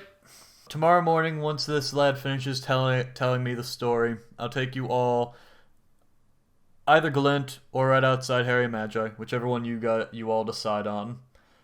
And then you have one free run into here for. He kind of glares at Sonny. You goddamn bot, goddamn you. Should have known. We will discuss. Oh, sorry. No, he just mutters under his breath like, "God damn it!" Every time there's something. There's always something. We'll discuss amongst ourselves what we want to do. Maybe we can take like a little break and meet up for dinner. I need to go and like gather some stuff to cook. That seems like a wonderful idea. Yeah, Byron, you got to do something with that, because that's way too. You can't just leave that around. Morag said, I can't really leave it here. Eat it. Yeah. Eat it. It's like, why are you whispering for me to eat it? Is there anything we can do with that? Because it's not something we can just leave about. Well, Zeka, you said that it can't really be hidden by Nistles, right? Yeah, I tried. I mean, even if I somehow found a way to absorb the power, would that mean I can't be hidden by Nistles? Have we identified it? I'm not sure if anyone's identified it. I tried to, and I think it didn't work, but I can try again. It was basically just, this is a very powerful thing that has the potential to let its user manipulate time and space, but it's not like, it's hard to quantify it beyond just, it's a powerful magic item that has the potential to affect time and space, or the person who uses it does. I mean, if we find a lead box... I mean, I suppose if we find a lead box, but I'm also wondering if, because undoubtedly we won't be able to solve this whole weave scarred issue now. Like, if I did find a way to absorb its power, not by eating it, Zeka, it's not dipped in chocolate or anything, so no. I don't know why you're saying I said it. Clearly the Centaur Heart said it. It was in your head. Not even a Centaur Heart. The weird black bullshit in Heart your of Chaos. head. That thing. Thanks God. But, like, if I found a way to absorb it, would I be able to be hidden by Nislo's magic aura? Or would I just be permanently a beacon of magic? No idea! Yeah, no idea. Well, I don't... Okay, actually, hang on. We can roll for this kind of thing. Can I make an Arcana check? To what end? To see if he somehow... I feel like this is a total... I feel like this is just a no. Yeah, this is the kind of... Like, you're asking a question you can't possibly know the answer to about an object you don't understand. No, you're right. But maybe I get a natural 20. Yeah, but even if you got a natural 20, you still wouldn't know. You'd just be confident Alright. you didn't know. Well, there you go. I don't know. I mean, that's Natural one fair. is yes. Absolutely. Well, I guess that'll be a bridge we cross when we get there. Good God, I'm tired. Yeah, but the bridge is rapidly approaching. What have you done to try and absorb the power so far? Are you trying to absorb the power? I haven't yet. I haven't yet. I was talking to the Djinn, Murray. You know nothing about it, and you want to absorb its power? I mean, I can try. I mean, what's the No, worst that'll that's happen? not what I just asked you. I've not I tried. figured- No. That's how I feel like that's how you got into this mess. You looked for something without understanding it first. Well, to be fair, the first time I got into this mess, I investigated a murder, and then everything else basically tackled me in the night. And said, Right. do you want to die or have power? And I said, well, I'd rather not die.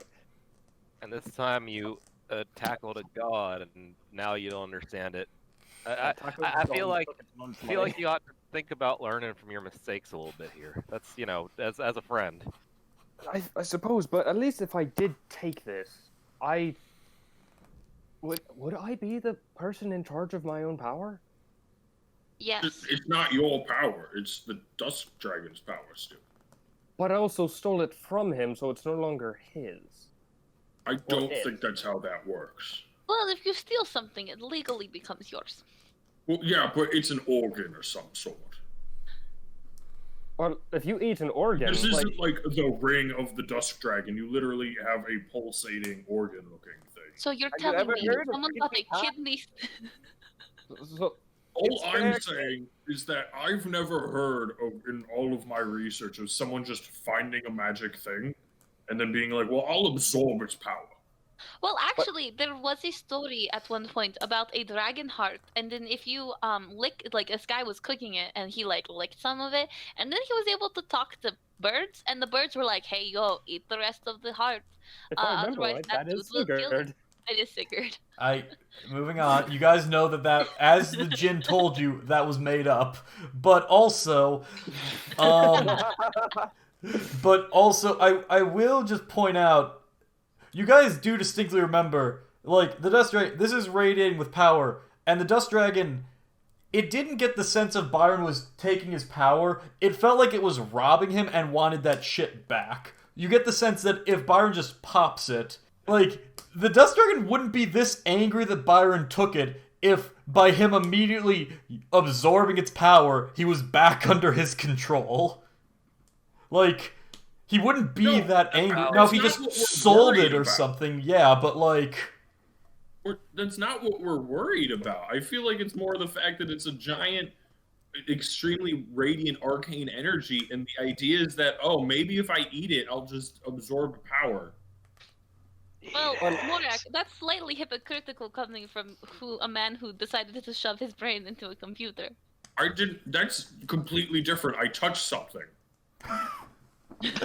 And in this case, I would be licking something. I mean, like, But we have an idea of what yours is I just touched something. Yes, you have no idea what that was either, and you nearly got scuttle fucked by a tentacle. Just like I think he's trying to... Hold on. I think he's trying to say learn from his mistakes, not that what he did was good. It's not like I wanted to do this. I didn't know I would gain anything from it. You are literally trying to eat something from the god you just wanted to fuck with, and the whole reason you're in this situation is you realized he was bad. Well, we need to do something with it. I don't. You can't just say something and have that something be, oh, why doesn't he eat it? I wasn't using it.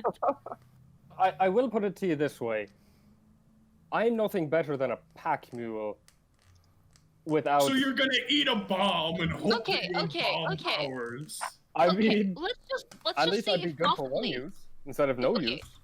So Byron, this thing it messes with time and space, correct? So can you Yes. possibly convince it to go into the future, and then we can find it in a specific time and space? I- Then we don't So- have to deal with it. You're wanting me to convince it to time travel into... Yes. You want me to Wait, convince wait. it to time travel to Oh, always be with me, but not actually with me?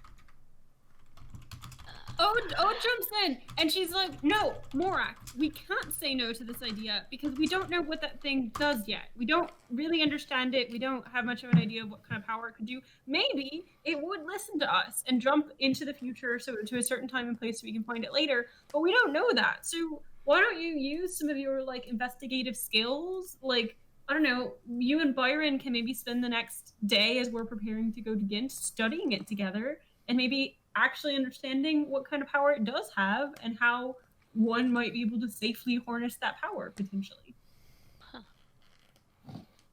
How down are you for eating it, Byron? I mean, I'd rather find a way to absorb its power without eating it. It looks Okay, like it would okay, hurt going that's down. enough for me right now. That's enough for me. Yeah, let's fucking Coming out too. try to figure out what it is first before we start huffing shit. Zeka, what's up? Oh, thank you. I've been here for like 11 minutes trying to say something. Or I should say, I cast something for 11 minutes, and now, it doesn't matter. Anyway, I just cast augury to see what would happen if he ate the heart, and I got the vibe that it would more than likely be a good thing, but it has some risks with it. Okay, hold on. God needs to clarify that because I think you're reading into that a bit. It is good and bad. There is inherent risk. If you choose to misrepresent it, that's fine. David, I am choosing to misrepresent it. Excellent. I really want Technically no risk. for Ken to eat this thing. Anyway, so if you want, like, if it helps, I'll like bake it into like a meat pie or something. Don't fucking what? You guys hear a knock at your door. Breakfast will be ready in about 20 minutes if you guys want it. Crystal? Thank you. Breakfast, good lord. Oh, is the thing that I put in the oven almost done? Byron looks into his bag. The heart of chaos is gone. Zeka's already baked it into a breakfast pie. Oh no, it's in a breakfast omelet. Doesn't it like hurt if you try to touch it? No. I still feel as if it's a good compromise that Morak and Byron can study it for just a little bit. Immediate? Nay is outwinning them right now. Yeah, but if Kezia votes yay, then it's literally whatever Byron wants. You, yeah. Fuck. Or Straight down the otherwise, middle. the nays have it. And it's whatever Byron wants. Alright, do I have to eat it? I mean, No, here. you do whatever you want to do with No, it. no, Yes, no. you have to eat it. It's a suppository. But No, Tony, I'm not letting you shove anything up my ass. it's a suppository. How's this? Before Morak gets to investigate it, to satiate your desires, I'll lick it. Does that make everyone happy? No. No. Yes. Yes. All right. So we have a perfect split again. I think that means, Ken, you can do whatever the fuck you want with it. You have to choose your own fate now. The Ken will genie reach opens inside the the door. jar, pick it up, just put it up against his forehead and try to think on it for a quick thing. I'm just like, hi, I'm Ken. I'm your new master. Get ready for whatever the fuck that brings. And then take it away from his forehead. I Okay. believe I was promised from Nick. And he goes, there, I tried to connect to it. I told it I'm its new master or something. Now Morak can investigate it. It like your head. It kind of is like you have a little flash of tinnitus for a second, but otherwise, like it isn't like freezing your skull, and it didn't get sucked in. Which, wow, that was a weird feeling. It was Maybe it's because of tinnitus. the headache. Yeah, kind of a headache, you know, it got a bit of a ringing in my ears. And My vision Oh, kind of so- went staticky. So for 1 second of touching it against your skin, it hurt. It didn't hurt. It felt weird. Like, imagine if you were, say, a warforged and someone held a magnet to your head. What's a magnet? Magnet. Shit. Staticky. Like you rub your socks on the carpet, and like you can feel that kind of like raising like Krampus tension. paper. Oh, you mean like this? And I cast Shocking Grasp on him. That just dealt damage. Less painful, but yes. Well, actually, since we're all here, maybe we can let Morak start his investigation. And since it seems like our timeline has been kind of rushed a little bit, I wanted us to maybe take a second. And Byron, do you want to talk about like what happened? Do you have any like feelings or anything just you want to like talk about in relation to like having to fight for your life from the Chaos Dragon Group therapy fight thing? Well, I felt very, very grateful and happy that you all, came to my aid. Like I said, I couldn't have even gotten to that point without, all of you guys being there and supporting me throughout this. I really appreciate it. You guys are the first people to have seen the crazy fucked up stuff that the Dusk Dragon was doing without me knowing, and not run away screaming, and just kind of accepting me, and I really appreciate that. You guys you're the first friends I've had really since I left Brinsburn, and I appreciate all of your support, which is why I'm trying to listen to your guys' advice more frequently, like by not eating it. And yes. Also, I feel a lot less ragey lately. I have a feeling the rage may have been a little bit of a byproduct of all the chaos energy. So That just means you'll get even angrier when you eat that, though. shit, you're right. You know what? How's it? We will let Morak identify this thing, investigate it, and if he feels more comfortable with me communing with it, I'll do that. Well, I think it's really responsible, and I really appreciate you you trying to maybe channel that chaotic energy that exists within yourself to like a less dangerous place. I appreciate that. Thank you. Trying to go back to my roots. Just a low town boy. Old has a very good point. But in regards to investigating it, I think it might be best if we have a yay and a nay. So I think I offer my services for also looking into this. All right. Yeah, Kezia, I forgot you would be super good at that too. Yes, I am.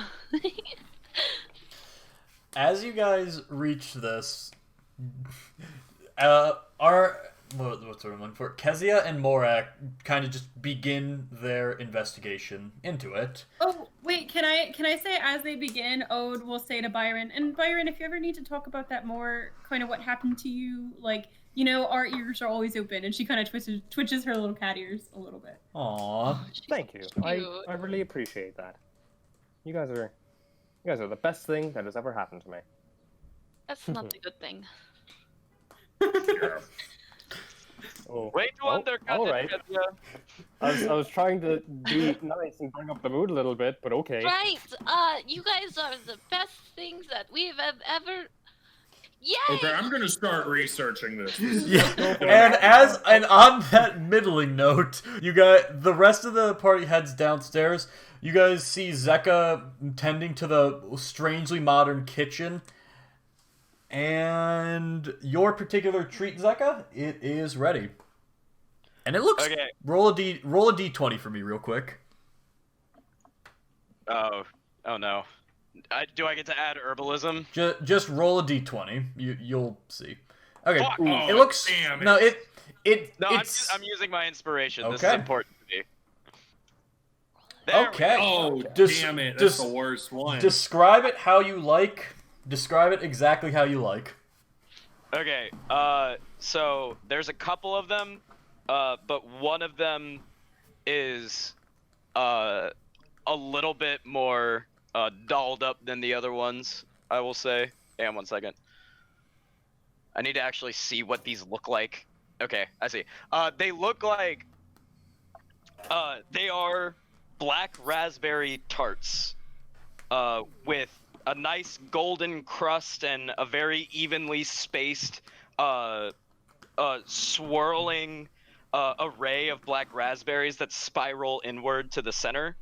And one in particular, instead of having them spiral to the center in a nice, like, almost like calligraphy, there's a sweetened condensed milk that I assume that he had, that was made into a nice cream that in a nice calligraphy style, it just says thank you. And I hand that one in particular to Artuk. Oh. I just say, hey, I almost, like, died. And I think that if it wasn't for you, shocking the ever-living shit out of, what's-his-face, I probably would have gotten strangled to death. So I just wanted to say, from both me and Mystara, who, I think there was a little bit of divine push, perhaps, because that lightning bolt, holy shit, it was so big. I just want to thank you, and very clearly Mystara smiles upon you, and as such, I also smile upon you, and I am glad that you are my friend. I really appreciate that. Well, thank you. I'm glad I could, keep you alive and all. Down the line, there's a bunch of people that might want to strangle me, and lots of them I know who are capable of bringing lightning like that down on me, and I'm real hopeful that maybe the favor gets, paid in kind. But even if it's not, I'm real glad you're alive. I hope that the opportunity doesn't have to come up where I have to repay you, but certainly I will. I appreciate it. And I know you said that you really like black raspberries, so I thought that I would make you this nice black raspberry tart, and there's enough for everyone. So, go ahead and dig in. Thanks for being so kind and accepting of me. I love you all. I love you. We love you too, Little He Lad. walks away. This looks awesome, Zeka. It's Don't fantastic. deserve Zeka. Zeka's too good for this world. Are these keto? God damn it. I remember. Morak doesn't eat that. Yours is made with grind up pork rinds instead of flour. Oh, thank you. Not like almond flour. Nope. The fuck No, is... the fuck's You hear an the almond? Jin say, the fuck's an almond? Yeah, we both said it. What, you guys have never heard of almonds? Like they're little What the fuck oblong- are you saying? You What are is just that word? saying some nonsense, Comes sir. from a tree, I think. I That... don't think you got what? I don't think they have almonds in orc territory. What the fuck's an almond? It's a nut. They're all over the wildlands. Picture a disgusting. peanut, but long, and one end is pointy. That seems That incredibly sounds upsetting. terrifying. Except they grow on trees and they don't look like that. Then why'd you describe it like that? Because they the look nut, weird. What? the nut parts you eat. Can you looks eat like that? Wait, It's no, just I a thought nut. you ate I feel the like it rind just stabbed your mouth. Question Hey, if why I did you- know which one the almond is now. You guys are fucking weird. I actually Guys can't are tell a lot weird. of nuts from others. Hey, I'm Fruit grows on trees. I'm sure they would think that some of my favorite orc dishes are weird. Like what? Well, like a targ, it has octopus blood in it. Yeah? What? They might think that's weird. Everyone What's an eats octopus? octopus. Blood? What's an octopus? You know that thing that Zeka found in the woods a little bit ago? It's like that. You see like- it slinking through the tavern doors. I have returned. Can Eric get inspiration for that? Yes, absolutely. You see the octopus dragging its way through the tavern door. I have returned, and I will have my revenge. And the Jin then- immediately just throws him back out. So wait, in the eastern part of the world, we have all these stories of like Sigurd and like I understand those not reaching out west to like the Orcish territories. It was a human hero. Well, you guys haven't heard of almonds? I haven't heard Again, of it you're either. just saying a fake word. You pull out like a Like, piece I of paper understand and my try to common draw isn't an that almond. great, but I'm pretty certain no one would combine those letters into a word. Now let us go and worship And then Grumsh. Moran goes into his Oh, pouch and starts eating some cashews. Yes, somehow. What are those? They're like fucked up almonds. So wait, It's a nut. you want Oh, all of them? oh, Not Oh, just it's a like few of them? oh, Wait, guys, I realized what was happening. It sounds a lot like the word almor or almond, like moaned, which is like a oh, I'm sorry, Morak. And I can't believe you're saying that in front of me. And she's like, oh god, that's like a really bad word in Orcish. I'm so sorry, Morak. It's disgusting. Almond. There's a child here. Almond. You know what? Again, you're just saying a made-up word. Let's stop this nut talk. And no, why don't we see what Kezia and Morak have discovered about everything else, despite all of our nut talk? Okay. Heard of? So, to research the pot, Morak's gonna like open the jar and like dump it on a table. Okay. It He doesn't want to touch it. It just sits on the table. Does it like pulsate or anything? A little bit. It looks kind of spooky in that regard. It's like almost like vibrating just a little bit, and the edges of it kind of like flicker out, and then just kind of almost like I can't think of the exact word for it, but like just kind of this energy just kind of surrounding it. Yeah. Cool. I test it. I touch it with different like things that I have. Like I've got an iron stick, I got a copper wire, and I got steel daggers. So I'm just like touch. Nope. Touch. Nothing. Nope. None of them have Touch. any immediate effect. They all kind of just make a metallic little clink sound to it. Okay, Morak is furiously writing notes of it's like copper does not affect it, iron does not affect it, I steel drop a does not platinum affect it. piece on top of it. It dissolves. No, it just clinks against it. Is it metal? Like touch it. Oh my god, it just clanged. As you touch it, it's not metal, but it's kind of like. Like a Okay, so ceramic first of all, almost. it is cold to the touch, but it's not freezing. It's more like if you just pulled it out of the freezer. Don't. Is there any juices? No juices. There's like the hair on your arm and like just all up along it. Like you get a little bit of goosebumps and like just kind of like the static is making your hair stand on end as like it's close to it. But otherwise, it's more like it's not metal. It's very smooth though. It's kind of like marble. Is there any like runes or anything written on it, or is it just like black? Like what? It's very dark, but roll an Arcana check real quick for me. Kezia, while he's looking for runes, what are you doing specifically? I'm just in general kind of investigating it. I'm trying to see if I can pick off a small piece of it. You don't find any like breaks in the surface. Like to do that, you would basically have to get like a chisel and pop a part of it off. That sounds dangerous. Instead, I'm just swabbing it, and then I'm putting it in like I've got a jar of salt, so I'm like swabbing it around in like salt, like you know how like you like swab all the things? like the different things to like fuck with Fae, fuck with Goat. You're going through all those. Yeah. Gotcha. I'm investigating it. As you go through it, none of them immediately like. None of them have any immediate impact. Like are there patterns or something? Yes, there are, and it's like just baked in magic to it, but just very like just beneath. Are they the like sur- rune? Like Morak's pretty well versed in runes. Or is it more like how he never saw like Dawn Dragon runes before? Is it kind of like that? Yeah, Okay. it's that same vein of like there are arcane runes to it. You don't recognize them, but you recognize that they are runes. Very similar to the Dawn Dragon kind of stuff. That kind of illithid type deal of just a strange type of magic. Okay, Kezia, could you use your mage hand to lift it up? Yes. Okay. Morak's going to start trying to, as accurately as possible, draw all the runes on it. Okay. You're just going to be like, okay, It's invisible, Kezia, so it doesn't impact it at can all. you move it like 12 degrees to the left? I do so. Okay. Yeah, Okay. and as then you you see him like write down for another minute. As you You go turn it through it, 12 though, degrees. you realize it's not just that there are runes like on it, written on it. They are all they all bleed into another and are wrapped around it in such a way that as it you would think it would just become gibberish, but each rune connects to the next one, wraps around itself, and then connects in a different way to all the other runes.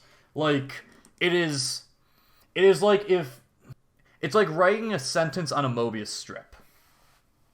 where it just is Morak will constantly not- flowing in onto itself in different ways, but it never becomes nonsense, or it never becomes, like, jarring or broken.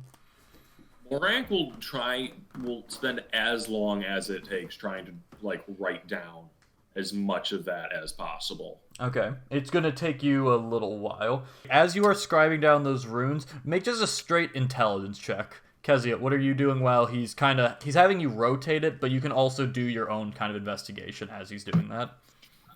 All I'm doing is like looking really at it, like investigating it for any pieces that may stand out, not in regards to like the arcane runes, but in regards to any like indentations that are on there, anything, or is it just if it's completely smooth? It is noting perfect. that? There are no imperfections on this thing, but is your hand touching it, or is it just the mage hand? It's just the mage hand. As your mage hand is touching it, you see, like, almost at the very ends of it, it kind of get, like, staticky. Like, still holding its form, but just the longer it touches it, the more it's, like, kind of getting glitchy. Oh. For right now, it's just at the fingertips and the points that are immediately touching it, and you don't get the sense the spell's in danger of failing. But it is... up. Okay. I'll leave it like rotated up so that Morik can continue writing down the part that he's at right now, and then I'm just gonna cast a minor illusion on the back of it, like overlaying everything that is on there, but with like different symbols. And like I want to put like the Dawn Dragon symbol on there just to see if it fucks with it at all. With just a minor illusion. With the minor illusion, all your other ones work, but the minute you put a Dawn Dragon one up there, it basically like ignites and goes and just disappears. Huh. Okay. Lit on fire? No, more like the spell pops. The spell burned away. Yeah. Cool. I'll just continue doing it with different symbols. At one point I write Byron is your master across the top of it. It sticks around for a bit, but it goes away once, like, it would naturally go away, but... Cool. Kezia, what did you just put on there? The Dawn Dragon symbol. Okay. Morak will pull a strength of mind on it. Oh no. Make an I was intelligence afraid save. that's what happened. What? Make an intelligence save. That's good. Cool. Okay. As you do that, you try to thrust at it, and like it gets absorbed by it. Then you're like, wait, what? You duck, and then it just kind of throws it back towards you. But like you are not affected, but like you see just that force of will just basically get reflected back. Huh. So Dawn Dragon shit is not good. The Dawn Dragon sucks. I go lean closer to it and I whisper, the Dawn Dragon sucks. And then I put the mage hand back up and I continue rotating it. Okay. If I'm ever able to roll like an investigation check, I will happily take it. What are you trying to do? I'm willing to give it to you, but I need a specific thing you're looking for. I don't know. Everything that I've said I'm looking for hasn't warranted it, so I'm not sure what else I could look for. Any ideas, guys? Yeah, you guys are close enough that you see like the little force get pushed back, but you guys have a feeling they have the situation in control. I'm gonna. I don't know. I kind of pitched this like assuming that you would just like let them investigate it and kind of like be able to almost like role play, like, okay, we determine it won't kill Byron. So that was kind of like where I was coming from. Yeah. Okay. As you're going through this, you aren't getting a whole lot. There's the glitchiness with the mage hand, and there's the psionics got thrown back, but like nothing outwardly harmful. Like Kezia, when you touched it, other than feeling a bit staticky, you felt fine. You didn't feel sick. Just kind of like, you know. I forgot that I was gonna do this too. Hey Morak. Yeah. Kind of want to see if we can break off a chunk of it. That idea? I mean, I would do it in someone's home. I think Byron will speak up at that point and go, that definitely seems like a very bad idea. Also, is it like just a round orb? It is shaped like a heart. No, it's an orb. Like a it's an cartoon orb. heart. Never mind, it's an orb. Okay. That's cool. I don't know. Like, I don't know if we could break off a chunk. Like, what if it's hollow and filled with goo? Oh, well, then we don't know. Well, I mean, I pick it up and I just shake it. See if it makes any squishy noises. More. Oh yeah, you hear all that Terrified sweet at goo her in there. shape. It's a fucking slime ball. No, it's you shuffle it and it isn't a whole. There's no like liquid. You don't feel like waves crashing inside of it. I tap it with a hammer to see if I can hear a hollow. Oh my god. As you tap it, Kezia. it kind of ripples like you just hit the surface of water. Oh, Kezia, I'm gonna wait, no, that's stop you kind of here. interesting. I pull out the little iron spike and I like go not like No, really. stop. Yeah, Bard will grab her wrist and go, Yeah. Kezia, listen. I literally should touched mean a this lot to it earlier. coming- I literally touched this to it earlier. It Yeah, caused but it you're to rip. about. We all know you're about to hit that thing with a hammer. Kezia, Oh, let me put no, it to I you wasn't- this way. I wasn't. I think this is a bad idea. I wasn't going to try to break it at this point. Just think if I could like shove something in it. So break it. Oh, I wonder. Okay, I promise I won't do that. I'll just mess with this and I pull out like the copper wire. Yeah, what are you planning on doing? Guys, can you not trust me? I didn't so far. I haven't Hey. done anything that actually harmed this. Hey, Well, Kezia. That has nothing to do with us asking you what you're planning to do. I just want to see if I can like I'm just looking to see how long it is, measure the circumference of it, that sort of stuff. Was that what you were planning to do, or are you just lying to me? I'm not a very good liar. So Okay.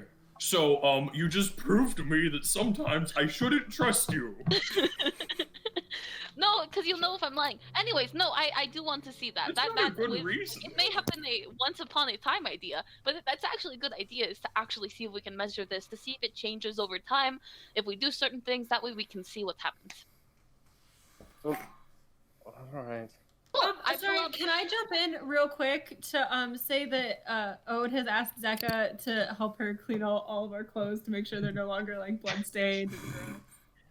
Yeah, as Ode is walking up to do that, Zeka turns around and in his hands he's prestidigitated a small set of dentures that looks weirdly similar to Byron's teeth.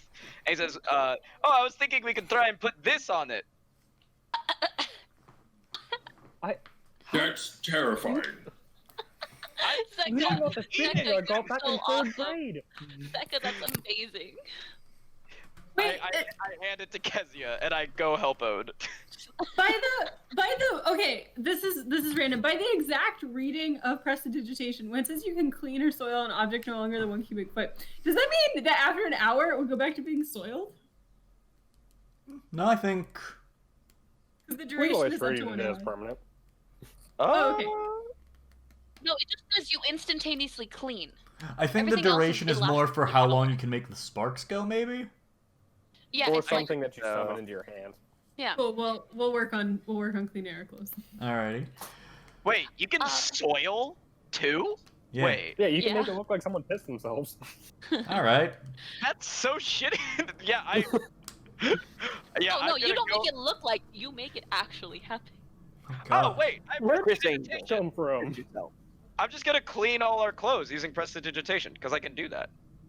I am just gonna Yeah. measure it though, David. I'm just gonna like wrap the wire around it, measure it, and like pull tighter just to see if I can like do anything with it. You kind of And then like I'll put it- as you kind of pull it tighter, it kind of bends around it a little bit. It like it's not absorbing the copper, but like you are tightening it around it, and then there's like the impression as if you basically were like tying twine around like a basketball. Like it'll give a little bit. Like a cell going through mitosis. Sure. Okay, and then I make the teeth jump on it like an I'm starting to get a little uncomfortable about the fact of all of you guys wanting me to eat this thing so badly. I'm more uncomfortable that he just made teeth that look suspiciously like yours. Oh no, they are perfectly mine. I don't know how he knows the inside of my mouth so well. How do you know the inside of your mouth so well? Bailey, come here, Mirror. Bailey. I'm like, okay, after I mess with the teeth with on the what's it called, I just give Bailey the teeth. Bailey takes them into their mouth, and you now have a raccoon wearing dentures. It's horrifying. Plus plus 2 to damage, plus 3. Plus 30 to intimidate. Hey, Sonny. Yes? Please, could you ignite your arcane cannon and, like, maybe wave it near it to see if the energy sparks in some way? Oh, fuck. This does seem potentially incredibly hazardous. I know. You see the but Jinn we did watching just you almost guys give like, it what the back. fuck are they up to? We're testing something. You guys could go, like, if the tavern has been transported already and we're, like, in the woods outside of... Yeah, incidentally, you still need to The decide city? where you are, but we'll... Let's go to Gint. Yeah, we're definitely going to Ghent. I feel like we're, like, a day's walk journey from the woods outside of Ghent because we were Yeah. concerned about just teleporting there. Yeah, it is So, like, if fine. you guys want to do it outside, we totally could. What if we do like half a day's journey? Yeah, sure. Yeah, we're... I feel like that's still far enough, and that way we can maybe like, when we get there, we can find a tavern to sleep in for the night. I think that would be great. Sounds like a plan. All right, so we'll just get everything we gathered wanna- up, decide yeah, to go, officially and then say goodbye go to- to the heart, and we'll be on our way. Okay, wait, so are we... sorry to interrupt. Are we just being like, all right, thanks, Murray. We'll probably see you again. Bye. Byron, I don't think you'd have to eat it. I just think you have to push hard enough and you'll fall into it. See Okay. everyone! Oh. I'm sorry I don't know, Bye. you didn't tell me your name, but you were very pleasant. He's clearly gesturing to Ode. Yeah, I my guess name's our- Kenneth Smith, by the way. You fucking... Cool. You can call me Z or Z, depending on your region. Ode kind of shrugs and she's like, all right, my name's Ode, and I hope that doesn't give you some horrible power over me. Bye! It doesn't. I love Bye, Ode. You can call me the Steel Panther. And I'm actually Kenneth Smith. Holy shit, two of you in Fine, one I'm group? Byron Black. Then. God damn it! I'm both. Fuck. Never mind. Goodbye. Leave. Walk out. He Walk kicks out. you all, he forces you all out the door, and you are just at, like, you're near the town. You're That over was here, like- then, in these woods Perfect. away, but near enough that you can get to town fast. But you guys, he kicks you out at this point. Thanks, sir. Thank you for the hospitality. Thank you. I'll come back with more stories. He closes the door, and then he walks out, folds up the saloon doors, puts them in his pocket, and then fades into the bottle in a rush of smoke. We Put the bottle slept, back in the right? bag. Yeah, you guys we got slept. your long rest, except for Ken. Gotcha. Okay. So now we're here. I need to go into town. Oh shit! I needed to write a letter. Well, can you do that while Morak and Sunny keep investigating the Yeah. thing? Yeah, I'm not sure what I'm going to write yet. So. I'll go with you, Kezia. Okay. Well, you stay back and don't interact with anyone that I'm interacting with. Okay. Oh, can I come? I think too many people might put them on edge. That's very smart. I will continue supervising Actually, the investigation. Oh, you can go ahead and go with her. I think I would rather stay here and investigate the heart too and watch Byron need it. Byron, do No, not eat it eat until I it. come back. I need to see this.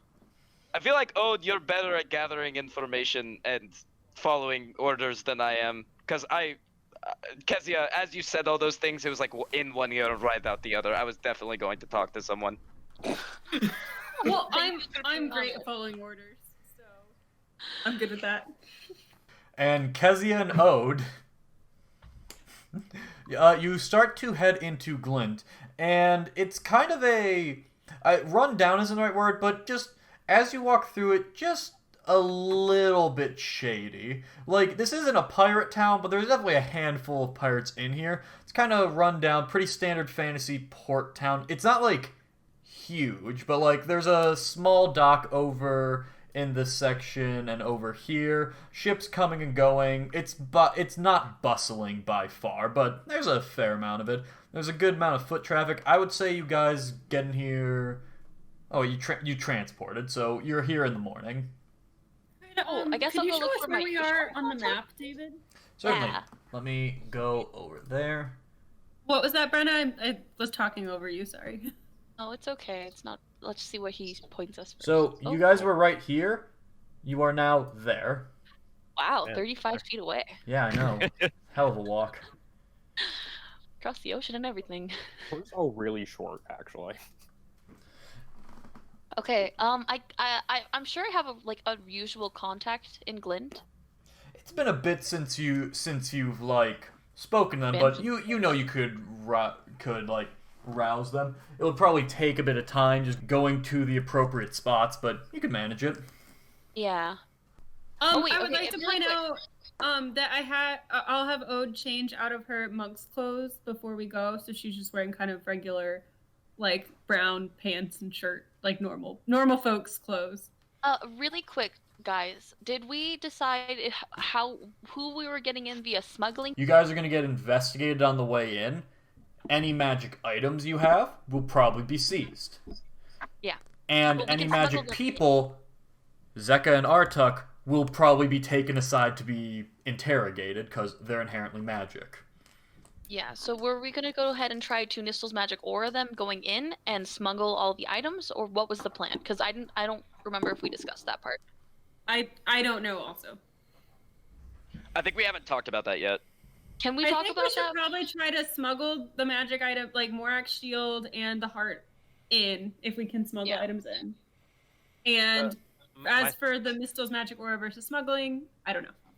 I will say, the more I magic aura, the less fuel I have for the day. Theoretically, I could do it like the night before. But it Sometimes. shouldn't be a problem because we're not gonna get into combat. Right. So I don't know. I can do it. I think if I did it with one or two things, that would be fine. But any more than that, would probably not be a great idea. I'd say if we're using Nistles, we should save it for myself and Zeka, Sure. and Yeah. then just try to smuggle the items in and pick them up on Yeah. the other end. But before you commit to Zeka, Yeah. he has goat legs. I That's don't think. fair. I think that's just something we're going to have to accept. But also, I don't think it is that weird for people to have magical things radiating off of them. A perfect example is the Inquisitor. When I detected magic on him, he actually was a little bit magical too, and I think it was because he was affected by the weave. So we could just say that we got fucked up by the weave, which in my case, in a way, is very much true. Right, the- and You're even if you absolutely get right. if you get pulled aside and they interrogate you, all you have to do is say like, "Yeah, I just want to come into the city," and we can just think of a good, like, not hard lie for why you'd want to come to the city. And Right. that's honestly not hard, as long as the lie isn't what they're going to start pressuring you into doing, which is joining the Weave's Guard. Because that is the main problem I am going to have with that, is they're going to take them aside and not be like, "You're magic, are you actually magic?" They're going to be like, "Hey, you're like us. We've been hurt too. Oh, What we're we could doing here is play- good." We could play it like Byron could, since Byron's very good at acting. He could just play as his older brother and just say, "No, don't. He's 14. Leave him alone." That's not going to matter. Well, I They- mean, how like aggressively would they pressure him into joining? Like, would they take him aside and we never see him again, or could he politely decline and they'll be like, "Great, keep us posted." I don't know. The only times that I've seen people who joined the Weave's Guard were because they took them aside, and I never saw them again until they were with the Weave's Guard. I guess we could just make sure no one does it. I feel like, I don't know. We could buy him pants. Yeah, we could buy him pants. I don't know what situation. Like, No, we there's totally literally- could. yeah, like I don't know. Like every other situation we've shot down so far. So why don't we just hide his legs and pants? Yeah, that's a Like good I know that he loves his Daisy Dukes that he wears, but They're Yeah. so comfortable. I think a pair of pants and Nistle's magic aura together, along with just not having him front and Yeah. center, might do it. Yeah. because Okay. we've already wrapped leather around his hooves. So Mhm. Fuck. Okay. I was muted. He has hooves. We're going to have to cover them somehow. We put him in shoes. Yeah. He doesn't have like the little like. He gets little tiny baby shoes and put them on them. We're fine, guys. This is no Yeah. problem. We'll be Okay, able to. Out of all of the things that we've gotten away with so far, this will be the easiest one to die. Okay. I suppose. Okay. Yeah, go into town, get some pants, talk to your people. We'll investigate this thing.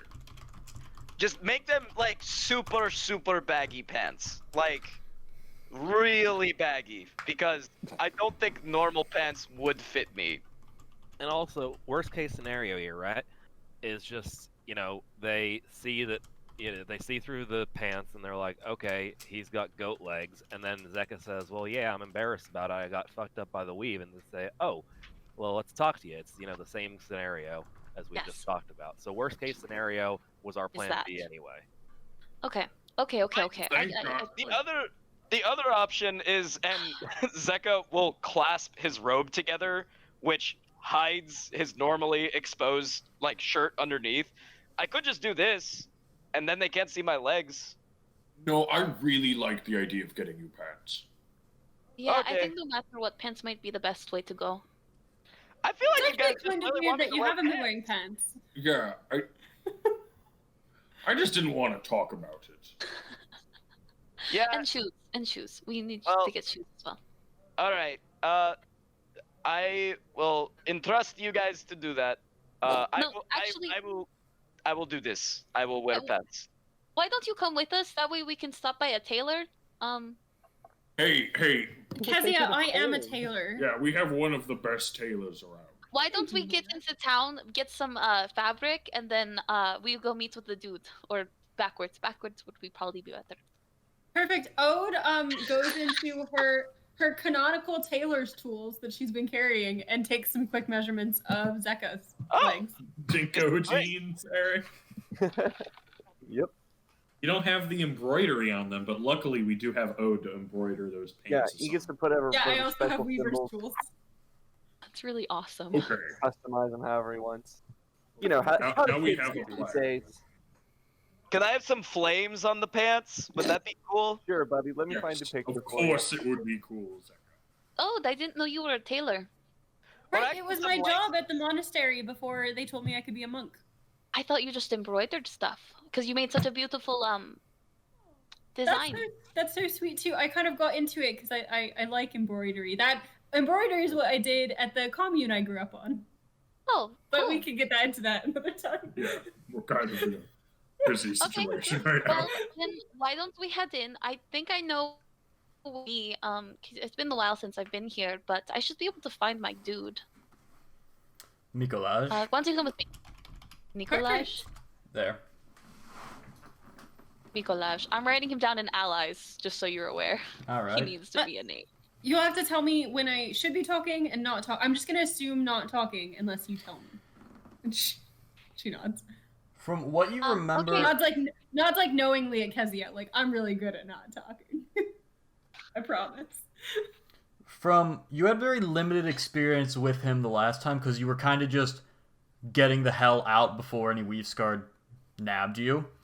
But you remember he was a kind of older halfling man. He was in a wheelchair and he was just kind of you were brought to him rather than you found him, and it the kind of deal. Yeah. Was he good? Was he? Yeah. And He was terse, but you were under a high stress situation. Yeah. Okay. Cool. I will go find Mikol. I will see if I can find Mikolaj. Alrighty. Mikolaj? Is that how you pronounce his name? Mikolaj. Mikolaj. Okay. This is not a problem. How are you? What are you doing? Just So. yeah.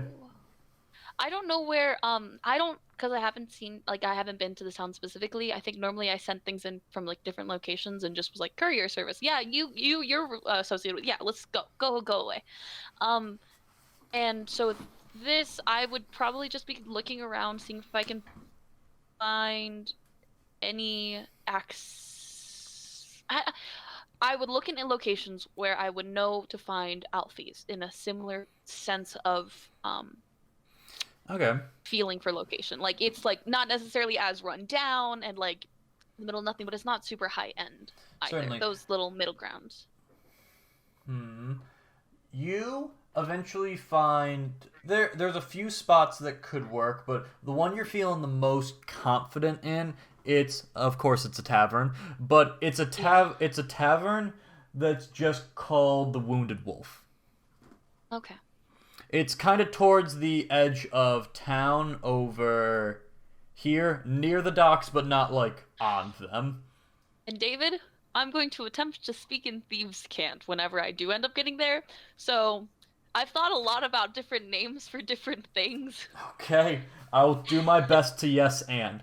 But thank you for reminding me that with Thieves' Cant, as you're looking around, you see those. I sent them way back. Thank you for sending them to me in the first place, Mary. Just those different little markers and like little like chalk on the side of buildings, like safe house. Here, easy mark. Guard patrol through here. Roughly what time? Things of that nature. And through that, using that with Ode, and I imagine that you point this out to Ode. Mm-hmm. Yeah, as you do, Ode, are you proficient in Thieves' Cant? Actually, that was one of the languages you let me to take as part of being a monk, because she's a shadow monk, so yes. Okay, perfect. Then yeah, the two of you together, this is the dream team. You are able to piece it together. It's a little different from what you were used to before, but you are able to pick up on the new ones just after Kezia. Oh no, that one means guard patrol as opposed to safe house here. Things like that.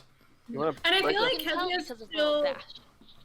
Kezia is still pointing those out to Ode, and she's like able to pick up on it quickly because of like her proficiency in Thieves' Cant, but I feel like she more like learned like to speak it. So I feel like Kezia definitely still has the advantage here of like knowing the symbols and stuff. You wanna break us off a piece of one of those? Huh? Give a sample. I want a sample of Thieves' Cant. Let's get a little taste. Of Thieves' Cant? Yeah. You'll get one. It'll be terrible. Just wait. Okay, but as Wait, David, do you want to send the symbol like thing? they are so. I need to find them again. Brenna, no, you're in the middle of this. Thank you, Mary. But as you kind of go through, I would like. How much are you guys trying to blend in? Yes. Like Bailey's not even out because that would be a point. Okay. I would like you and Ode to both make stealth checks. Ode, you have disadvantage, and then I would like you both to make performance checks. This is kind of just to represent like incognito and then blending in with the environment. Ode, the reason you have disadvantage is because you are a cat. Did I actually hit it? Yes, I thought so. You're doing so much better than me, though, so it's fine. But Ode's aware that she's a cat. She's dealt with it for so long. So much better. I'm sitting here like, there's a cat next to me. How do I deal with that? Oh, and my performance isn't good. Okay. What was performance for again, David?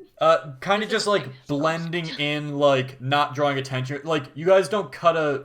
Ode, you don't like no one. You think you like pretty well disguised. Like no one's gonna notice that there's a tabaxi walking around, especially since you took off your cerulean eye robes. Kezia, you're catching the odd eye, but you're a halfling fundamentally. It's not too tricky. But the moment you guys start speaking, they were going for Pink Panther, but they got Jacques Cousteau. Yeah.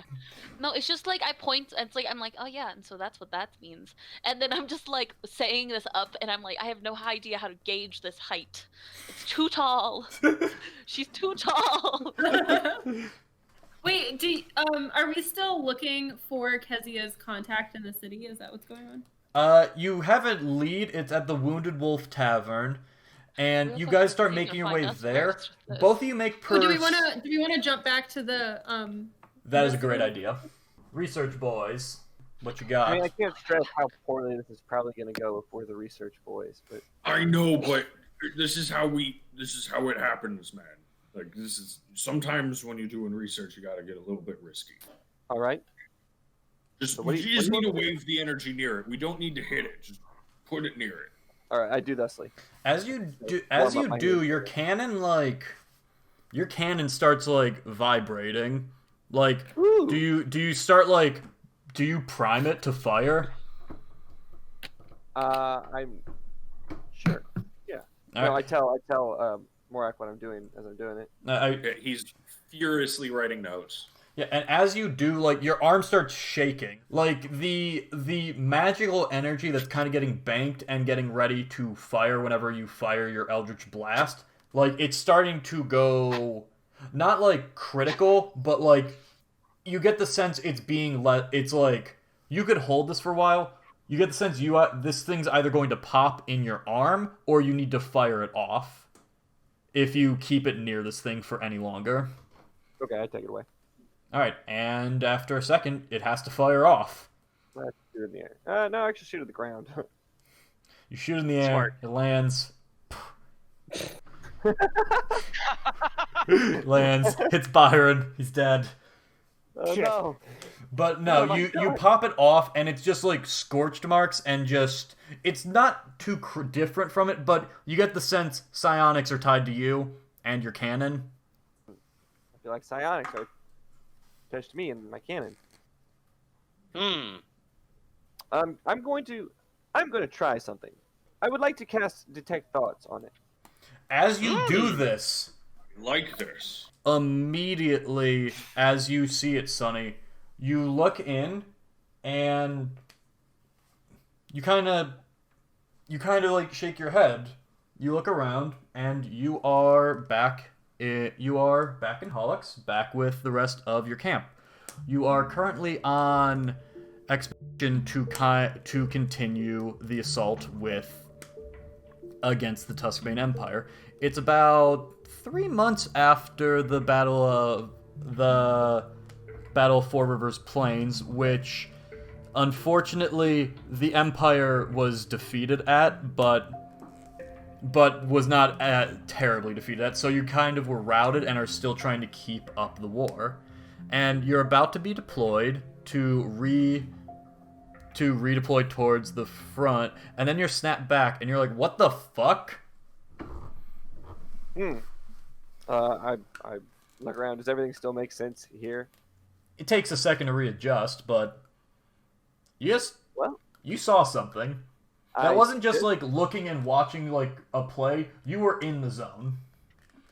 Yeah, I relate that. And to, you understood like content. You had memories of like the retreat from the battle after the orcs defeated you. You had like the flight, a lot of the orcs just kind of pushing back the front back to Hollux. And now that you're back into here, those memories start to kind of fade, but you saw them there, and they were very real. Yeah, I relate that to Morak. It felt like I was there. What? This was after... Wasn't Four Rivers Plain the end of the war? Yes. Yep. To be clear, were they Sonny's memories, or... Yes. Sonny saw himself as himself, intact, his level 15 Warforged form. He saw into a different timeline. Oh. I mean, I feel like that is a bit of a jump to take. Could have been a Yeah, combination. you were in one of the post-Tear battles? No. The I tear wasn't. didn't occur there. Not. You had no idea what like. The Empire lost, which sucked, but there's no tear there. You don't have any memory of it anyway. Can I cast Detect Magic to see if there's anything new in Sonny? Well, he lost his soul again, so... Ah, Okay. damn it. Well, unfortunately, you don't get anything because he has Nistles perpetually up. Oh, that's right. Yeah, that's right. No, but Sonny, you... What? You were at a battle that was post Four Rivers Plain? Going by my hazy memory, I believe about 3 months. Strange. Zeka, you found him. Yeah. He was in the middle of I say where I found him exactly. Four Rivers Plains. There you go. Yeah, because after there were no battles at that the Oaks kind of treated it as hallowed grounds at that point. So the Tuskbrains wouldn't have been there. If That's I very may, strange. I believe he might have seen another reality based off of what I experienced of the Dusk Dragon's power. Because in my, let's call this prime experience, I saw someone's murder, I began to investigate it, and then I was about to be murdered. And then, after blacking out and basically being threatened to either die or become yes. warlock of the Dusk Dragon, all of those men were found dead. And the woman that had been murdered was found alive. I believe he saw a different reality, where things happened differently. Hey, David, can I make a religion or arcana check to see if I know of any other instances of someone talking about coming from a separate timeline? Go ahead. You can roll history as well. But one religion, one history. Okay.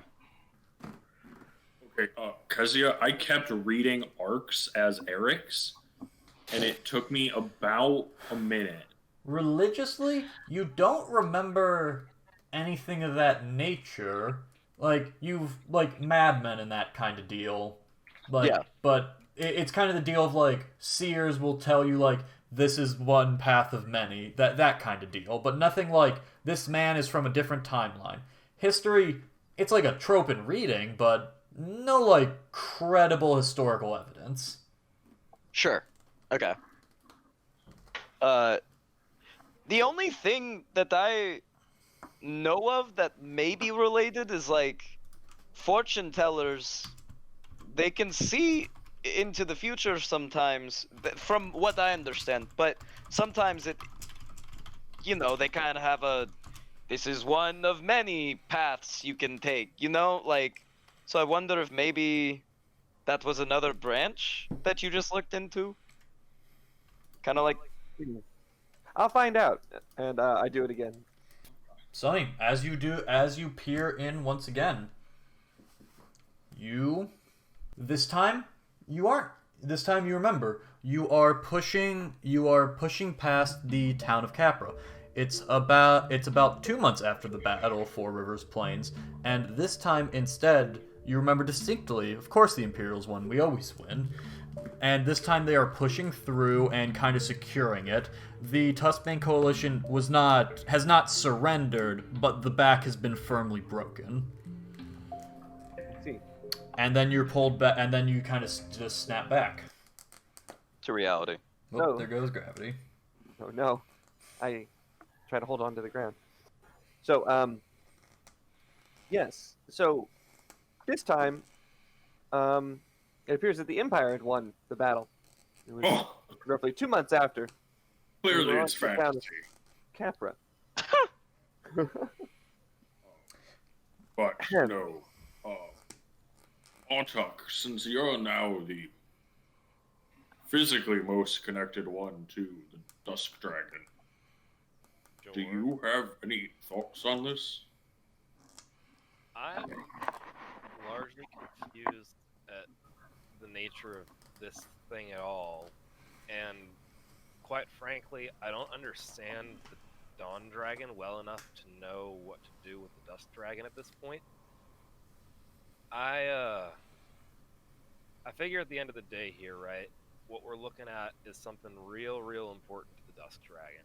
And the Dusk Dragon, we're not going to be able to, at any point defeat it or stop it or anything like that. And the Dawn Dragon's the same way. So the best I figure we can do is damage one or the other the way we have been, little bits along the way, to make sure they keep about equal. So I'm real nervous to mess with this before we understand where that balance is right now, because I don't know who we should be hurting.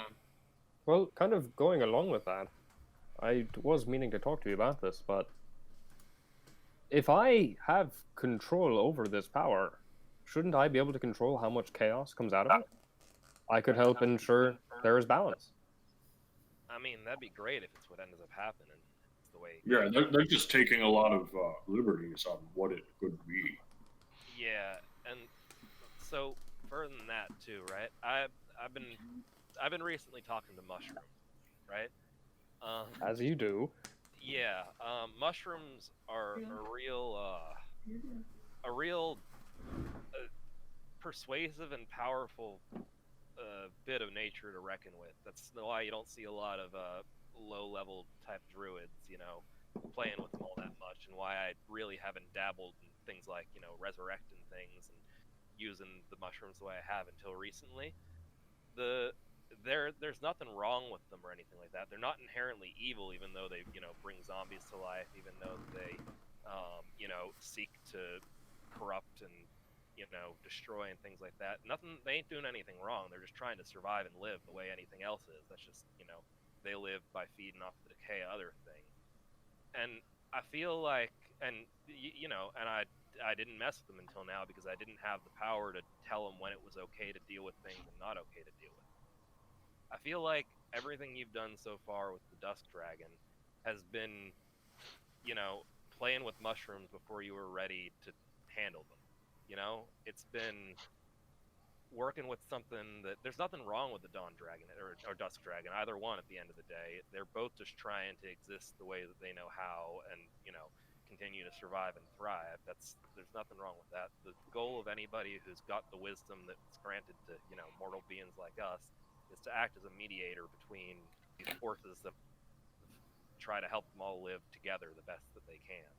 And if we don't have the strength to mediate something yet, then we ought not mess with it till we do, and ought to keep that wisdom about us. And I'm real worried that at this point, this overwhelming power that was the heart of a god, basically, is not something that your mortal self is ready to mediate yet. You're not stronger than it is.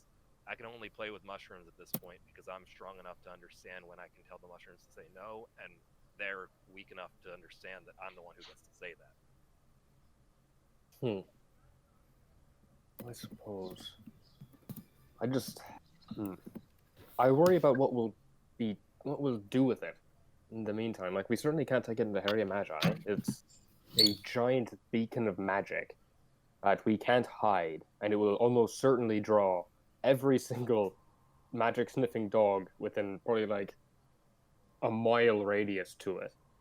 Yeah, I'm real worried about that too. I don't have an answer to what we do with it right now. I just figure, if you eat it or something and then walk into Herria Magi, or absorb it and walk into Herria Magi, we're bringing just as much magical energy in, but now we can't get rid of it if we need to. I agree with you. Keep a watchful eye on this, because if we just let it drop back into the world right now, we could be doing a good thing by keeping it away from the dust. The Dawn might be weaker right now, and we're weakening the dust to make them equal again. But the issue is, what if, the dusk is way more powerful already, and we leave this behind, and it just gets it back, and it's all out of balance again. We're the only thing helping the balance right now by holding on to this. It's a terribly dangerous artifact that we know absolutely nothing about, and honestly don't even know enough information to know what we want to do with it or what we should be doing with it. Not just, it's not like we know all the options on the table and are choosing between them. We don't even know what the rules of the game we're playing is. So I feel like, as sort of mundane as it sounds, the best thing we really can do right now is hold on to this thing and try to learn about it as much as we can, like we've been doing, but in a bit of a bigger time scale than what we've sort of been talking about with little investigations here and there. I think things this powerful are best learned about over time, uncovered, and then when we have enough information to play the game of cards, then we start playing cards in the game. I know that's not a satisfying answer, because we have this right now and we need to do something with it right now, and maybe we could gain something by doing something. I feel like I ain't never found a situation in life where waiting until you knew more about what you were dealing with was bad. The one counter argument I am going to make, first of all, I think that you made some very good points, and I agree that it would probably be a better idea to wait, so that we can be safer about the way that we deal with it. On the flip side, Byron is kind of like he lost a lot of his oomph in battle, you know? I like no offense, Ken, but like Byron was like super strong and he could summon like big scary specters that could like kill people, and you're just like kind of a guy. Oh yes, no, I fully agree. There's a reason why I didn't question the pact for so long.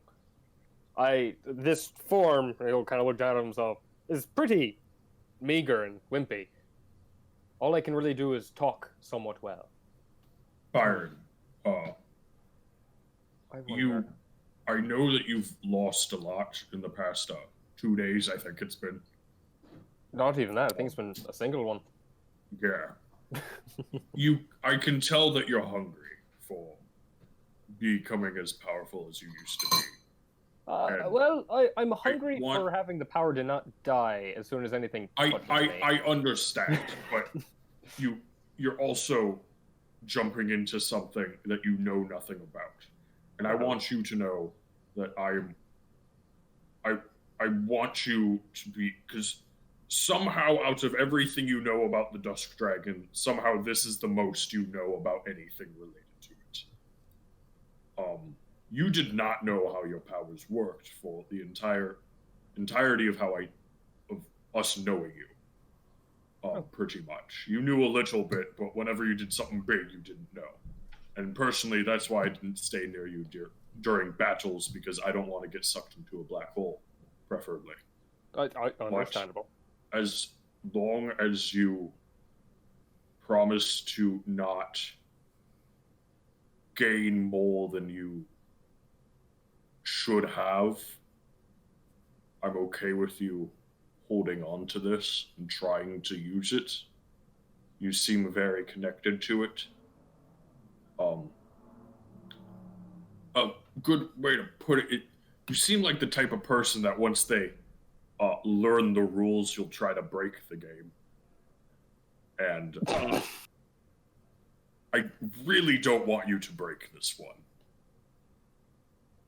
I broke one pact one time and pissed off God. And that's infinite more than anybody I've ever known, and probably lives within a 3,000-mile radius of here right now. Okay, fair. Well, here, I've got a slight idea. Hey, Byron, you don't need to keep convincing me. Oh, no, I've got an idea. I want you to not break the game, okay? Like, figure out how this works and figure out how you can use it, but don't feed more than you need to. Luckily, I have a feeling that even if I tried, given that this is the power of a god, I feel like it might just kill me if I try to take too much. That's great. Again, it's just like... That feels like a reasonable assumption, right? I get it. It's just you literally shot black holes out of your, as you put it, small dick. All right. All right. 2 days ago, you shot a lot of them. It And was out of now my you're hands. trying to do something, and you're making a lot of assumptions when you literally summoned shadow monsters out of your back a day ago. Yeah, which I can't somewhat explain that. Just ease. You don't need to explain it. I stopped taking notes on how your magic worked. Just ease into it. Can you promise us that? I have an idea of one way that I can do Just this. promise me that you'll ease into it. I'm not gonna just plunge. Promise me that you're gonna ease into it. I'm gonna tease it. Gonna kind of wiggle my way in. I'm not gonna just jump in. Just promise that you're gonna ease into it, Byron. Can you just say Byron, that to me right now? You want me to say ease? You promise that you're gonna ease yourself into it. I promise not to jump into the deep end. I'm not going to just...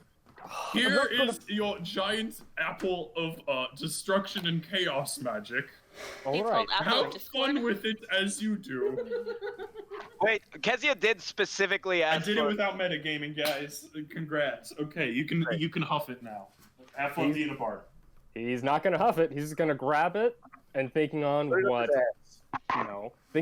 Sonny was able to do, which was see into a different timeline. He's going to try to look into the future to see if he goes mad with power due to it. Roll an intelligence saving throw. Oh no. 13. Ooh, do I want to use my final inspiration for that? Yeah, fuck it. Why not? Why not? Well. But shit. as you peer into it, you look in for just a moment. The first one that you see, you stare into it, and your eyes kind of glass over for just a moment. And you see yourself in Brinsburn. You see yourself on the in the middle of the road, multiple stab wounds in you, and you see Dust Dragon Cultist carrying away the book. And then you see nothing past that. Then you see the scene shifts. And you see yourself in Imperial military attire. Oh, fuck.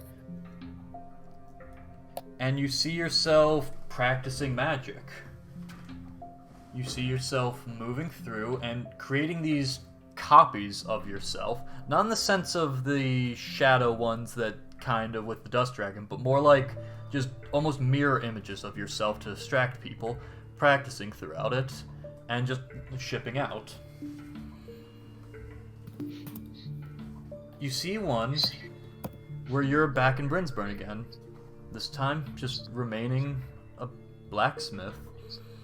You look around, you just start working on a sword, and you just see this adventuring party pass through that you don't recognize, with a tabaxi, a halfling, an orc, a nondescript bald man, a druid, and a kid with goat legs.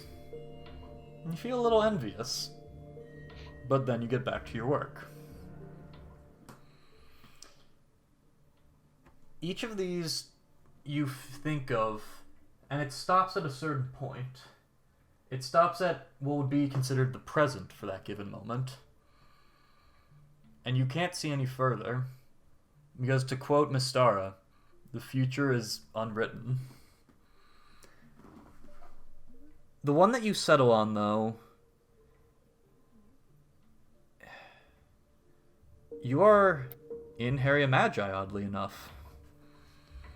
But it's not as you're expecting it here.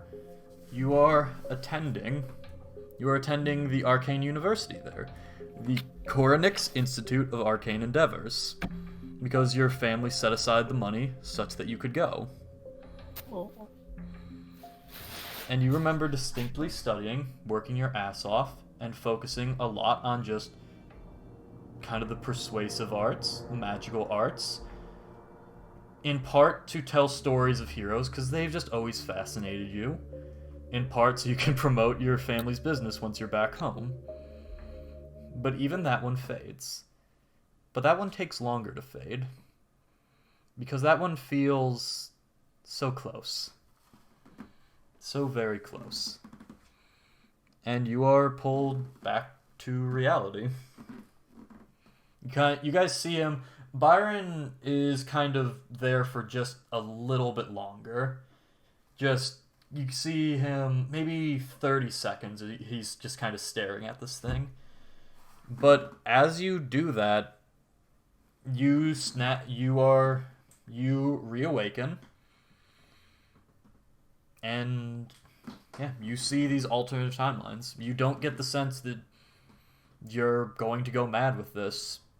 Or at least it's preordained. It depends on the choices you make. All right, lads. Having asked the question, I have come to two realizations. One, according to what it seems to be telling me, I shouldn't go mad with power. And two, I'm apparently in, like, the second worst timeline for myself.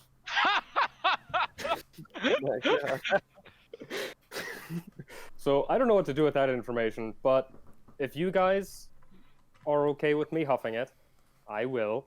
Artuk, and Byron will kind of set the thing back down and grab Artuk's hands and just say, and if I ever appear to be disrupting the balance, I want you to promise me something. I want you to promise me that you... God damn it, Zeka. I want you to promise me that you will either get me to stop or kill me if I refuse to. Oh, well, that one was to be assumed without hesitation, Byron. Yeah. Perfect. And then I'll kiss him on the cheek. We did it! Then he'll grab it. Oh my god. Adam just wants to take both of the people in the couple. Do you just try? Do you legitimately try to huff it?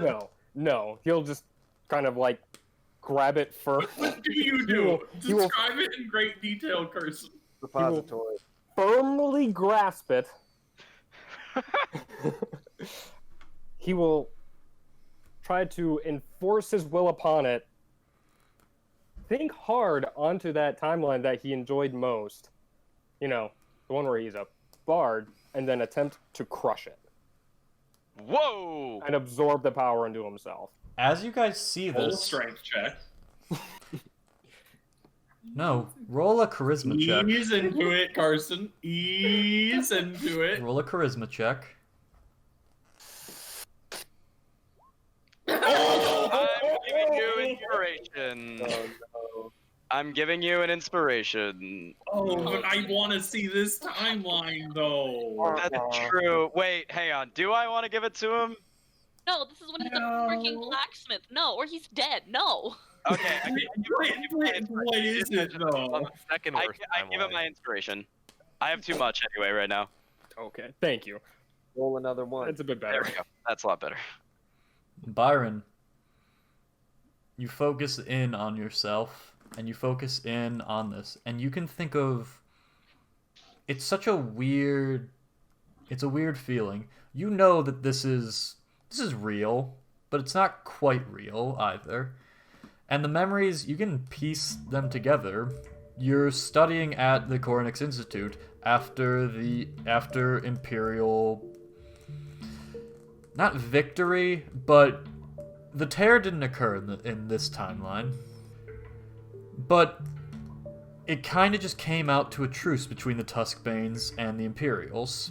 Both sides kind of burnt themselves out militarily and just had to settle for an uneasy peace. So you studied here, and it's a strange shade of where you are in current reality, because you were working as a blacksmith under your father, who had just, rather than been forced out, retired from the Imperial military. And you thought you were going to be a blacksmith for so very long. You were never raised otherwise. You mentioned it every now and again. And hell, there was a day that you were about to go to the library, which you remember distinctly set you off on a very different path. But you forgot to finish work on one of the swords. You needed to sharpen it before it was ready to be shipped, so you couldn't head to the library. And once that was finished, there was a murder in town later that day, an adventurer. And about a week later, your mother surprised you with a gift. A lot of money that they'd been setting aside that they wanted to surprise you with for this to attend. Partially spurred because they just wanted to give it to you as a gift, and so you would do better. But also because the world is dangerous, even this town was dangerous, and they can't keep you safe forever. So they wanted to make sure that you could keep yourself safe and live the life you wanted. And you remember attending. And it was a good time. You were a little quiet. It was new and you had a lot to catch up on. But you took to it very quickly. And you distinctly remember, at a certain point, part of the Institute's charter is that they release people to go out into the world and try to be diplomats, essentially. Basically, you picked, like, the diplomat track, because you wanted to tell stories, but you wanted to kind of bring peace to each other, to people. You saw from your dad how the war was very brutal, especially at the end, and no side even won to give it some kind of resolution. So you wanted to do your best to put good in the world and prevent those wars, or at least protect people from that conflict and be pleasant doing it. And you remember doing very well there. And Byron, you are pulled back. Everyone else, you see the Heart of Chaos. You see it basically deflate, almost. That isn't even quite right. It just kind of begins to shrink. Oh no! Byron is still holding it and kind of just enforcing his will on it, but it shrinks down to... It just keeps shrinking and shrinking. Quick, eat it before it disappears. Until it's about the size of just a marble. And Byron, you snap. You are back. You remember this. You remember those memories, even if they aren't quite real. They'll fade with time. But more, you remember the feeling associated with them, the different paths that could have been. And you also remember how to do the magic. You remember the incantations, the forms. Byron, for right now, you are a level 3 bard. Nice. But you get the feeling that the rest of it will come with time. Nice. Do I keep my HP at the same point, or Yeah, change that? it's not going to change. You're not going to get more or less. It's just you aren't level 6 yet. Class bard. Good thing I already made everything for this. All right. I feel incredibly well spoken now. Almost like I cannot roll below a 10 on persuasion and deception checks. Great. Glad we didn't metagame this one, guys. Wait, how do we know he's actually Byron? Yeah, quick, punch him. Zeka, go. No. I punch him. All right. Go. Yeah, it hurts. Did it still feel like Byron? Natural 20! You fucking punch him and you remember. -1. Hey, guess what that means, Zeka? That's 2 damage plus strength. So -1, he's down to 1. If I didn't roll a natural 20, it would have done 0 damage no matter what. You pop him in the nose. Oh, I have expected you to have him punch me in the tiny dick. Yeah, I punched No, him in your the dick's dick. bigger now. You're a bard. No, that's not how that works, and you know it. No, he needs to get the enlarged spell. No, That's why he's so charismatic. I slap him with a baguette in my backpack. Fuck. Wow, that was stale okay. as hell. I don't. Wait, Morak, how does that prove he's Byron? I don't know. I just thought it was funny, honestly. I didn't know you were gonna do it. You know Did what? it feel like Byron? Did he feel like he would complain a lot? Can I make an insight check to see if the bread slap felt like Byron? Sure thing. Definitely Byron. Yeah, that was Byron. You've hit him in the face with bread before. Wait, let me see your teeth. He'll try to give him as radiant of a smile as possible. They He'll look like wipe your the creepy blood out of his dentures. mouth. I know there's pearly whites anywhere. That's definitely Byron. Yeah. Oh, Don't like that Fuck, one bit. all right, let me test something real quick. He'll rub his hands together, mutter a quick couple of words, put his hand on his face, and cast Cure Wounds on himself. It works. I'm so fucking pissed. I could have done that and gained magic. Well, to be fair, hey, in this What? timeline's version of my body, I did study for like 4 years. I have a degree. That is bullshit, and you know it. I have a degree in bardic studies. From a non-accredited Going up. university because it Wait. doesn't exist anymore. The So- fuck's a bard?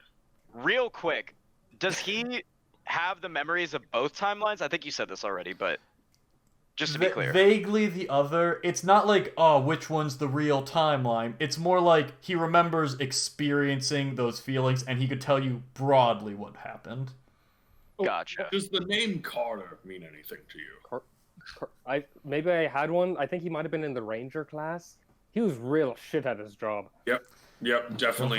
Don't forget about the. He was always getting shown up by that other ranger who just wanted to be friends. Yep. So, Tamir T. What should we do with this marble? Should Artuk hold on to it? I'm good with that.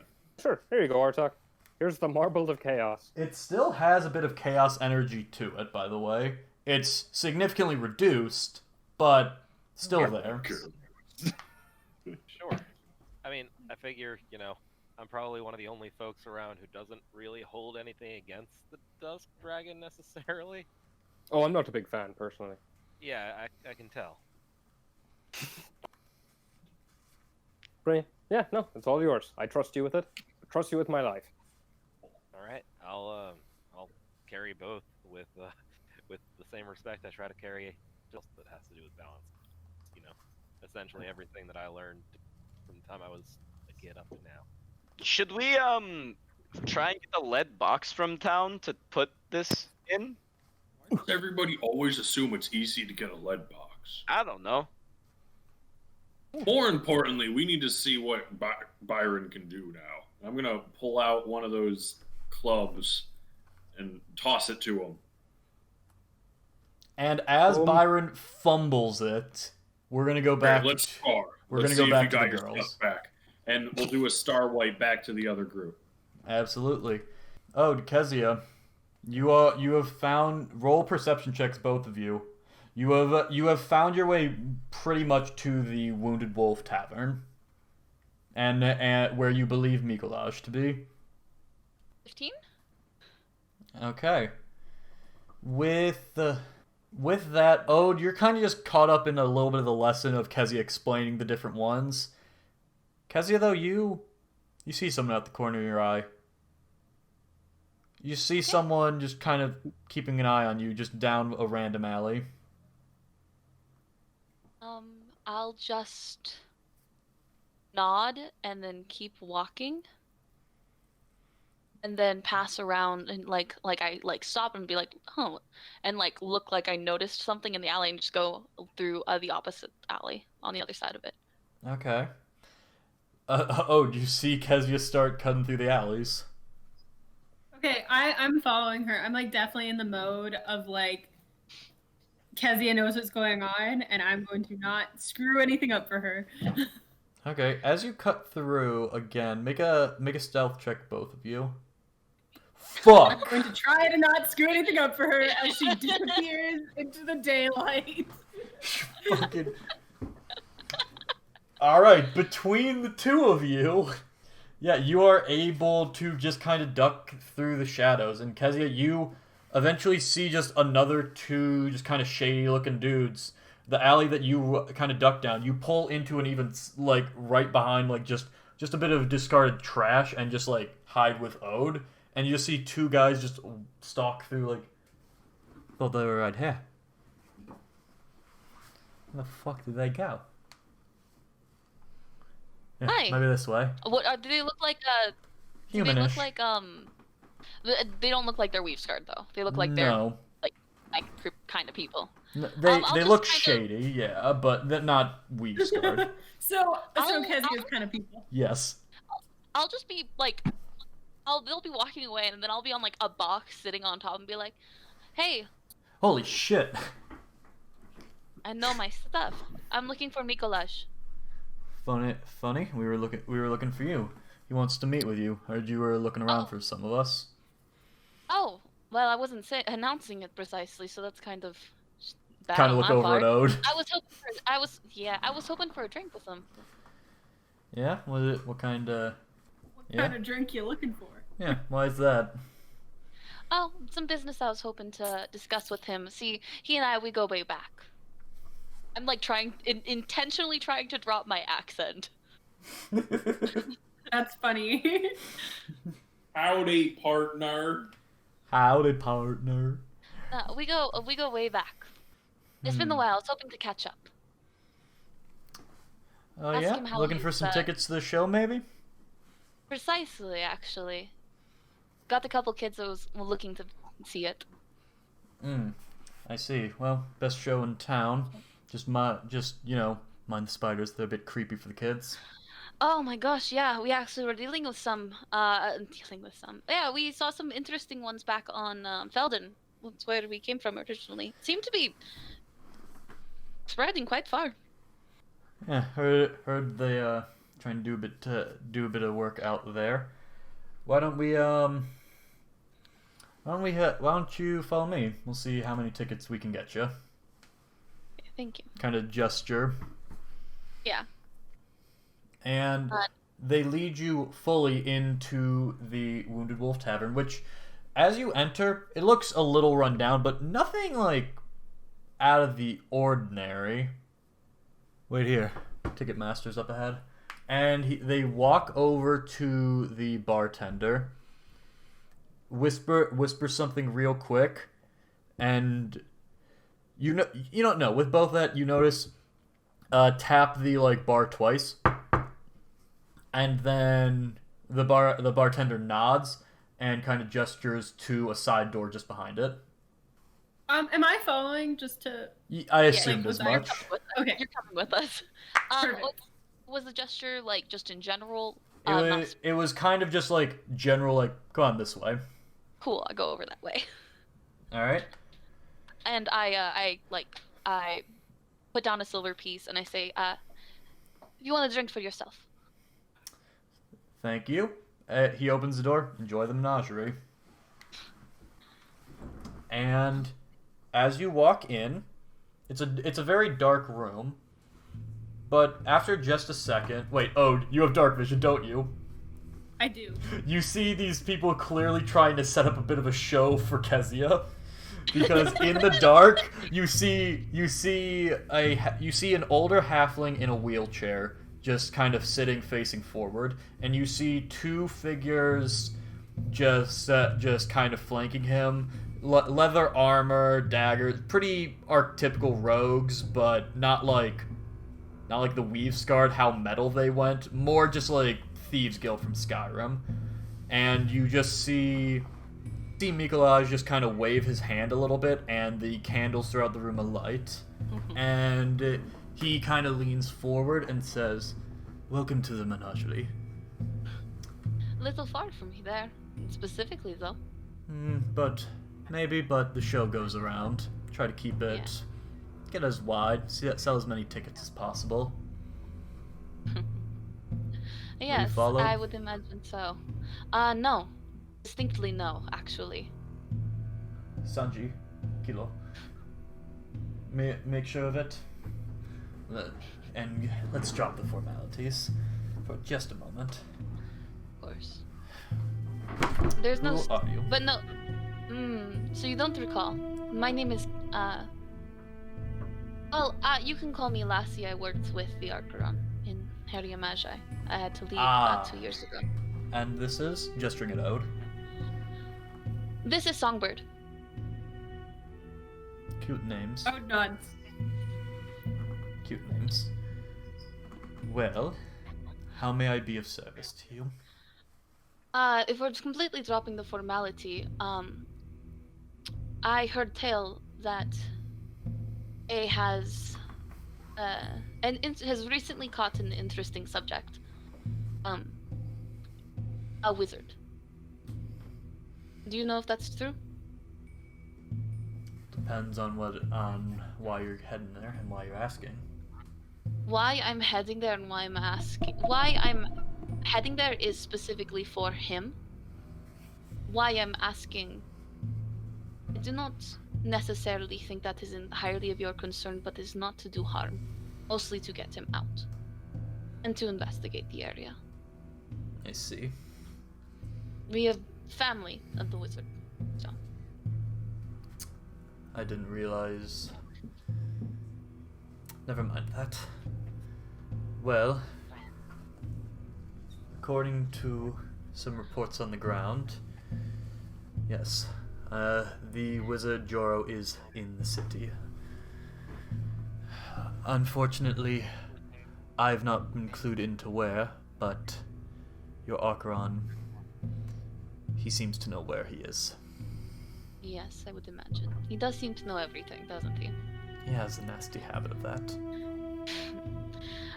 No, we are looking to get into the city. We shouldn't have many difficulties getting through, except we came across some interesting items which may pique a closer inspection. When entering, I was hoping to get those in before we could get in there. Do you have them with you? Not presently, unfortunately. I wanted to make sure I could find you first. I figured it would be better to keep them with their owners. That's wise. There's spiders about not in the city, but they may come around again. They've been getting bolder. Yes, I would imagine, because this is the primary port's town, in regards to probably what the Weaves Guard would use to get from the main continent onto Feldarin, right? Pretty much. Yeah, we kind of, there was a bit of a fuss that happened in Saltart, about a month and a half ago. Yes, which caused their invested interest. We actually took care of a full den. About 30. Which That's would quite definitely... impressive. I have How long impressive, ago was this? companions. I've yet to hear about it. 2 days. Impressive. The ones that I've heard about, they left perhaps 2 months ago. It'll take time for them to gain awareness, but if you're telling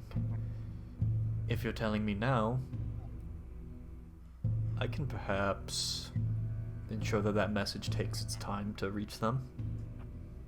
That's good. That would be best. Well, honestly, if you want to incite their... No, I think expedited interest for the Weaves Guard exiting Herria Magi to go invest Feldarin would be in our interest. Because we're not there and there's no other additional magic users there at this moment. And so if they're over there, it causes less harm. Investigating a ghost, which has not been there. He kind of positions himself and goes towards a desk where he pulls out a map of Feldarin. Where was it? I point. Noted.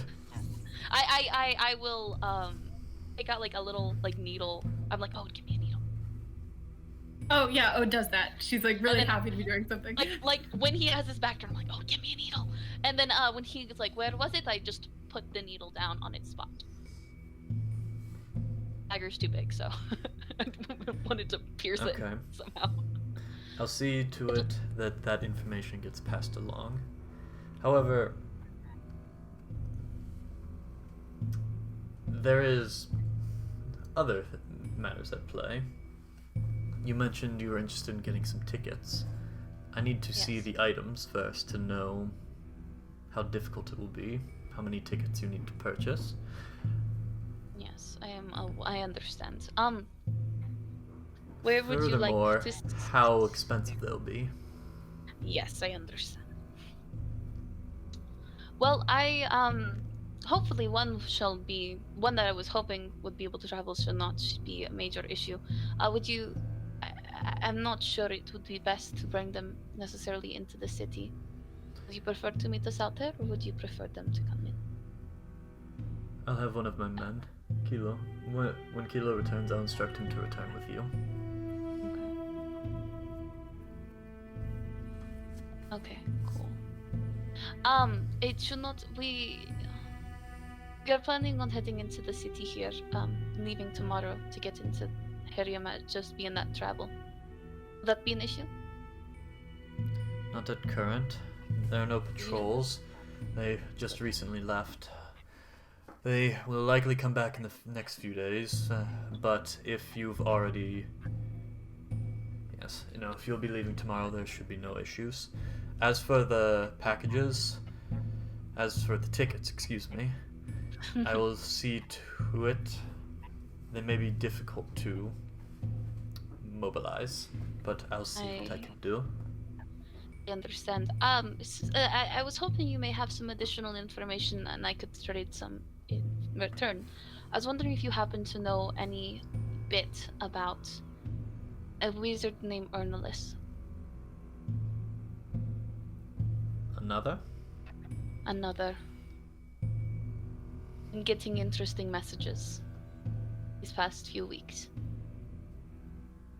Roll persuasion. I'm not good at that.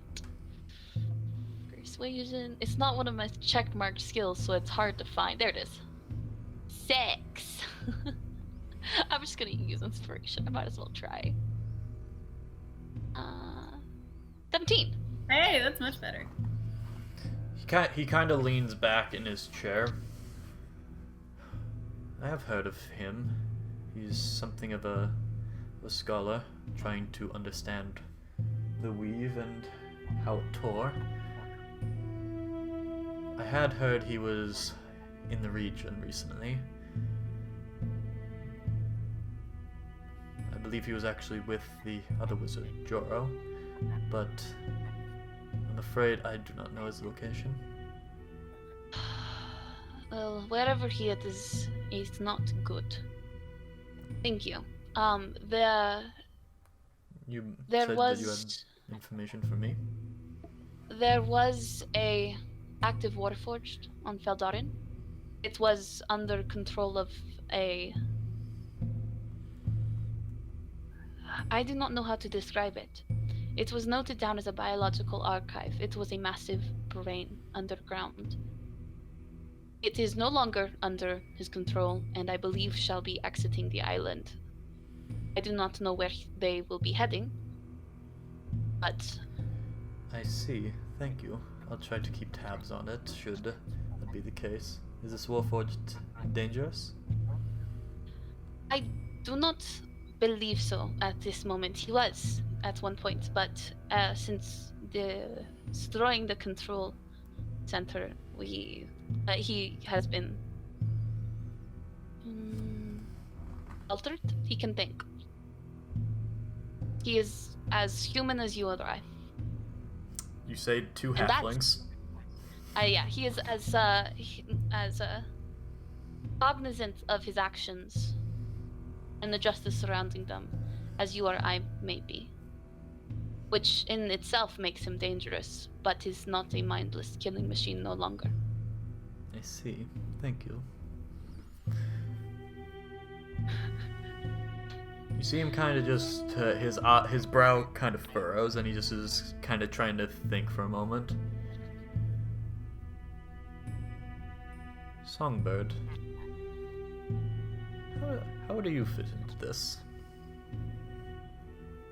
I understand Miss Lassie here has a prior relationship with our dear Acheron, but you I don't recognize.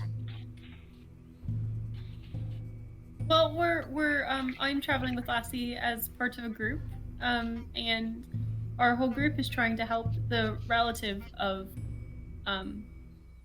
Joro. Joro, yes. I see. Do you have any identifying marks of the cerulean eye on your person? No, I Said she'd pick it off. I want to just be 100% sure. Very well. I'll have Kilo move with you, assess. He can be trusted, and he will return the objects to me. Okay. Compensation will be paid 2 Kilo directly. You will not have to Understood. return to the city, nor return to me unless you have further questions. Okay. Thank you for your time, Bigot Master. What's this guy's name again? MacLeod. Ode kind of is like, I actually, I don't want to speak out of turn, but we have somewhat of a plan to get our whole group into, the place that we're going. And it's possible that our plan could be somewhat helped by potentially, a wheelchair. If you happen to have an extra one or know where we could get one, if we could borrow it or pay you for it. And then she looks over at Kezia like really horrified that she's talking. Kezia is just like, oh, that's an idea, sort of face. You see MacLeod stunned to silence. I think she means the relative that we are in question, he is a bit touched by the Songbird, you are quite amusing. You see him She just nods, like catch himself and yeah. just start laughing again. I've worked for many years and I have not heard that one before. Ah. No, I wasn't joking. Oh. It's like, fuck it, take this one. I don't give a shit. And he stands up. No. I will see if I can have one sent to you. Currently, do you have an approximation on how many items will be smuggled? Will be... Damn it. I believe 3 tickets will be needed. But I will need to double check with that. Very well. And looks at Owen again. Just and just like has to suppress a snicker. I will see if things can be made more accessible for you. That'd be great. And thank you for all of your help, of course. Yeah. I'm sorry I spoke. And yeah, Kilo walks in. He's a human. He is a human man, probably looking on like late 30s, early 40s, kind of slightly gray, very short hair, and like 5 o'clock shadow. Cool. There you go, Seal. So as we leave, and then start heading out through the town, I'm just gonna palm some like a few gold into Ode's hand, and I say, "Why don't you go get some the fabrics that we will still need?" Yes, of course. Yes. Right this way, Kilo. And I lead them out, and as we're leading, I just am going to like, give me 1 second, and then I'm just going to cast message and like I'm just gonna like palm some the copper wire between my fingers and mentally cast message as we get closer to the spot where we left about 30 feet out, and say to Byron, to Morak, hey, only the and say on our way, no, be there in 2, keep who has items. Everyone else leave. Who has magic items that we need to smuggle? I can answer that. It is you have your shield and your lucky rock. Kezia has her tarot deck. Byron with the bottle of gin, but someone else may have that. And Artuk with the Siren Matriarch. And the Heart of Chaos. 5. So I think you guys would end up meeting me and Kilo. Kilo arrives with Kezia about pretty much immediately after you leave, but immediately after you're out of sight of Byron and Zeka. Okay, perfect. We're at an equidistant spot. Cool. Oh, okay. Shit, I didn't come up with a fake name for you. Kilo, this is leader dude. Kilo, this is King. Wait, who else was there? Artie? Yeah, it's me. Okay. And Shroomish. Yeah. Kilo, this is King and Shrooms. We have, I believe, 5 items. Did the thing get, did he do anything with that? Because I told him to wait. Artuk has the chaos and it's currently a marble. It still does have some magic to it. It's a bit different, but still, yeah, we still need to smuggle it. Smaller item. He looks over the tarot deck, sets it aside, the matriarch's gift. Do you want to just use all of the tarot deck on our 5-day travel? Yes, I totally do. We're just that mean. Why are you just putting a stack of cards in there? Because you see him actually pull out a lead box and just start arranging things in here, basically just trying to Tetris that shit. Most of them are pretty small. The big one would be that shield. You in fact see him cover the box with everything else, and then pick up the shield. Give me just a moment. I need to figure out the math. My shield. I fucking hope we have enough money. Brenna, you gave him the deck, right? Because I don't think we have to use it on the timeline that you don't want to use it on.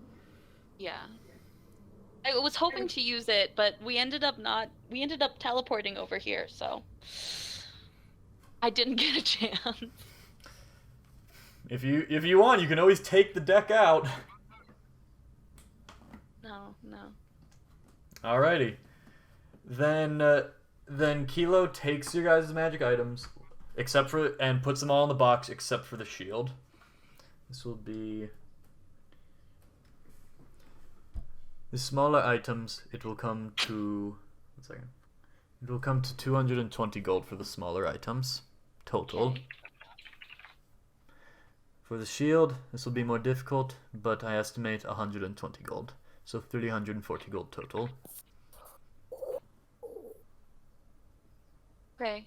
How much? So platinum. One It's 10 equals gold. 10 gold. So that'd be 34 Let me make sure that 34 platinum. Yeah, you're correct. But at doing I'll accept this, it anyways. he takes it. He takes your guys' magic items and says, "If you have any further need, you know where to find us." Okay, so I've renamed all of us. I should have given them the fan pattern names, but I did not think of that. So Ode was Songbird, I was Lassie, you were King, you were Shrooms, Byron was going to be Fucker, Saka was going to be Kid, and Sunny, ow! I just pricked myself with a needle. That was a long name for Sunny. I think mine is a little bit longer than all the other ones. It might draw suspicious. Sunny is And Sunny was nondescript. going to be Sunny because it's just spelled differently. Sunny. I'm not sure that really is good for the purposes of having a false name. I think that kind of defeats the purpose, but it sounds good to me. We got all of our stuff going.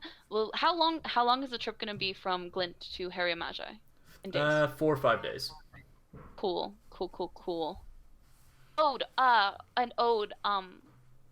Kezia actually ended up palming you a note that also said, "Can you get me enough material to make a glove?" Okay, it's me. Oh, I will do that. So I just wanted. Mary's in the bathroom. I just wanted to make sure she saw that. So. Ode, just what material are you looking for? This will, I think, be the last thing unless anyone has any last things they want to interject. It's me. Oh, I'm gonna look for some cloth and some. Oh, she's running out of the bathroom. She's gonna take away my star and roll. What? Just other than just getting some material, is there anything else that you would like to do in the city? Or Yes, just grab it Ode is a fine tailor. She's honestly not great at it, but she's no cobbler, and she's going to try to find some like large shoes and some like relatively sturdy material to put them in, because she doesn't know right now that we have a wheelchair, so she's like gonna try to make it as feasible as possible for a satyr to actually walk in shoes. You see the house of satyrs, the satyr house, the Satyr House Clown Academy. Yes. And you see a big sign that says "Going out of business," and in front you see just a sad-looking man saying, "If only we could sell one more pair of comically large shoes that would fit for a satyr or a clown. If only it would save our business." I always imagine him having a tiny little. Yeah, it has to fit over hooves. It has to not fall off his hooves. Why would they be comically large? Now you see why we're going out of business. I feel like think of a goat's hooves. They're not gonna be tiny. And his legs But he's have a got- young boy. He's They got actually are. Of goat size, probably more because Have they're you supporting his seen a upper goat? torso. This my conversation nose is are perfectly happening average. by various pedestrians lamenting this man's odd choice of business. Diameter of goat hoof. Mary just Googled it. Measurements What is of the goat diameter? hoof. Hey, Zeka, Well, how what healthy? is it? What? How healthy are your hooves? Oh, healthy as a horse. Ba-da-ba-ba-da-ba. Sort of. Bing! The inclined angle of a goat hoof inner wall is about 57 degrees. Mary, you're able to get some damn shoes. Okay, so the diameter of the hoof is about 4 inches. So I guess some normal sized shoes would be fine. Ah, yes, our savior, the one who was able to resurrect our failing business. This will I'm surely gonna pay. mark down like 2 gold for shoes. A 5 swindler, huh? Those are some expensive shoes. They're designer. Okay, how much money do you want me to mark down for shoes, David? Just mark down, I don't know, like Just yeah, get rid 2 of gold. gold. 2 gold's fine, and then mark down another like 3 gold for just the materials you want to get. Okay. Cool. I'm gonna use the money Kezia gave me. And then you get some cool material for gloves for Kezia. I did ask for that. You were in the bathroom. Oh yeah, You roleplayed it very well, though. perfect. Yeah, you Actually, did. I'm just It was gonna beautiful. buy some like nice gloves for Kezia because I want to focus on making pants. And it's not like a great tailor. She's fine. So I'm gonna. How much should I mark down for like nice, cool? Like, hey, you're my pal, and I want you to know that I am an just use archer. to buy the So- gloves. Cost. So don't get any that are too nice, because I will rip them. I get medium gloves. Yeah, but they're embroidered saying from I my know, best I got friend another Ode. You know, like if you're at a giant eagle and you're like, man, I need some gloves. Oh, they got some gloves here. That's what you got her. Yeah. Yeah. So you Yeah, did just get mark down like another 3 gold for that. Okay, perfect. Done. But I think with that, that is as good a spot as any to end this session. What? I would like to find a jeweler to see if I can buy a pearl worth approximately 100 gold. I have it. I have that. It's fine. You're fine. Wait, why do you have a pearl worth 100 gold, Kezia? Because I cast Identify with it. Oh. Are you okay with sharing that for a little bit? I just chuck the magnifying glass with the pearl embedded in it that I got. You just whip back it the into one him. city and say, take it! Fuck, ow, okay. Well, do you want to see what I can do with it first? What is it? He's going to You did, put the you, pearl you- up to her forehead and cast, fuck. Fortune's favor. And she will see a branching reality for a brief minute and go, oh, fuck. Hey Kezia, It's a very that one, strange you name see for a yourself as yourself, you are still picking pockets in that timeline though. Well, that was shitty. Why would you show me that? Well, now you can pull on the luck of that existence to empower yourself now for the next hour. Lucky I didn't get caught. Why didn't you? Doesn't matter. Let's go. And as you guys all set about, or go in and set a tavern, it doesn't matter that much. Oh, we all go and take a shit on. You all take a nice long rest. And we end the session there. Wait, but David, Oh my god. is there any nice bakery in town? No.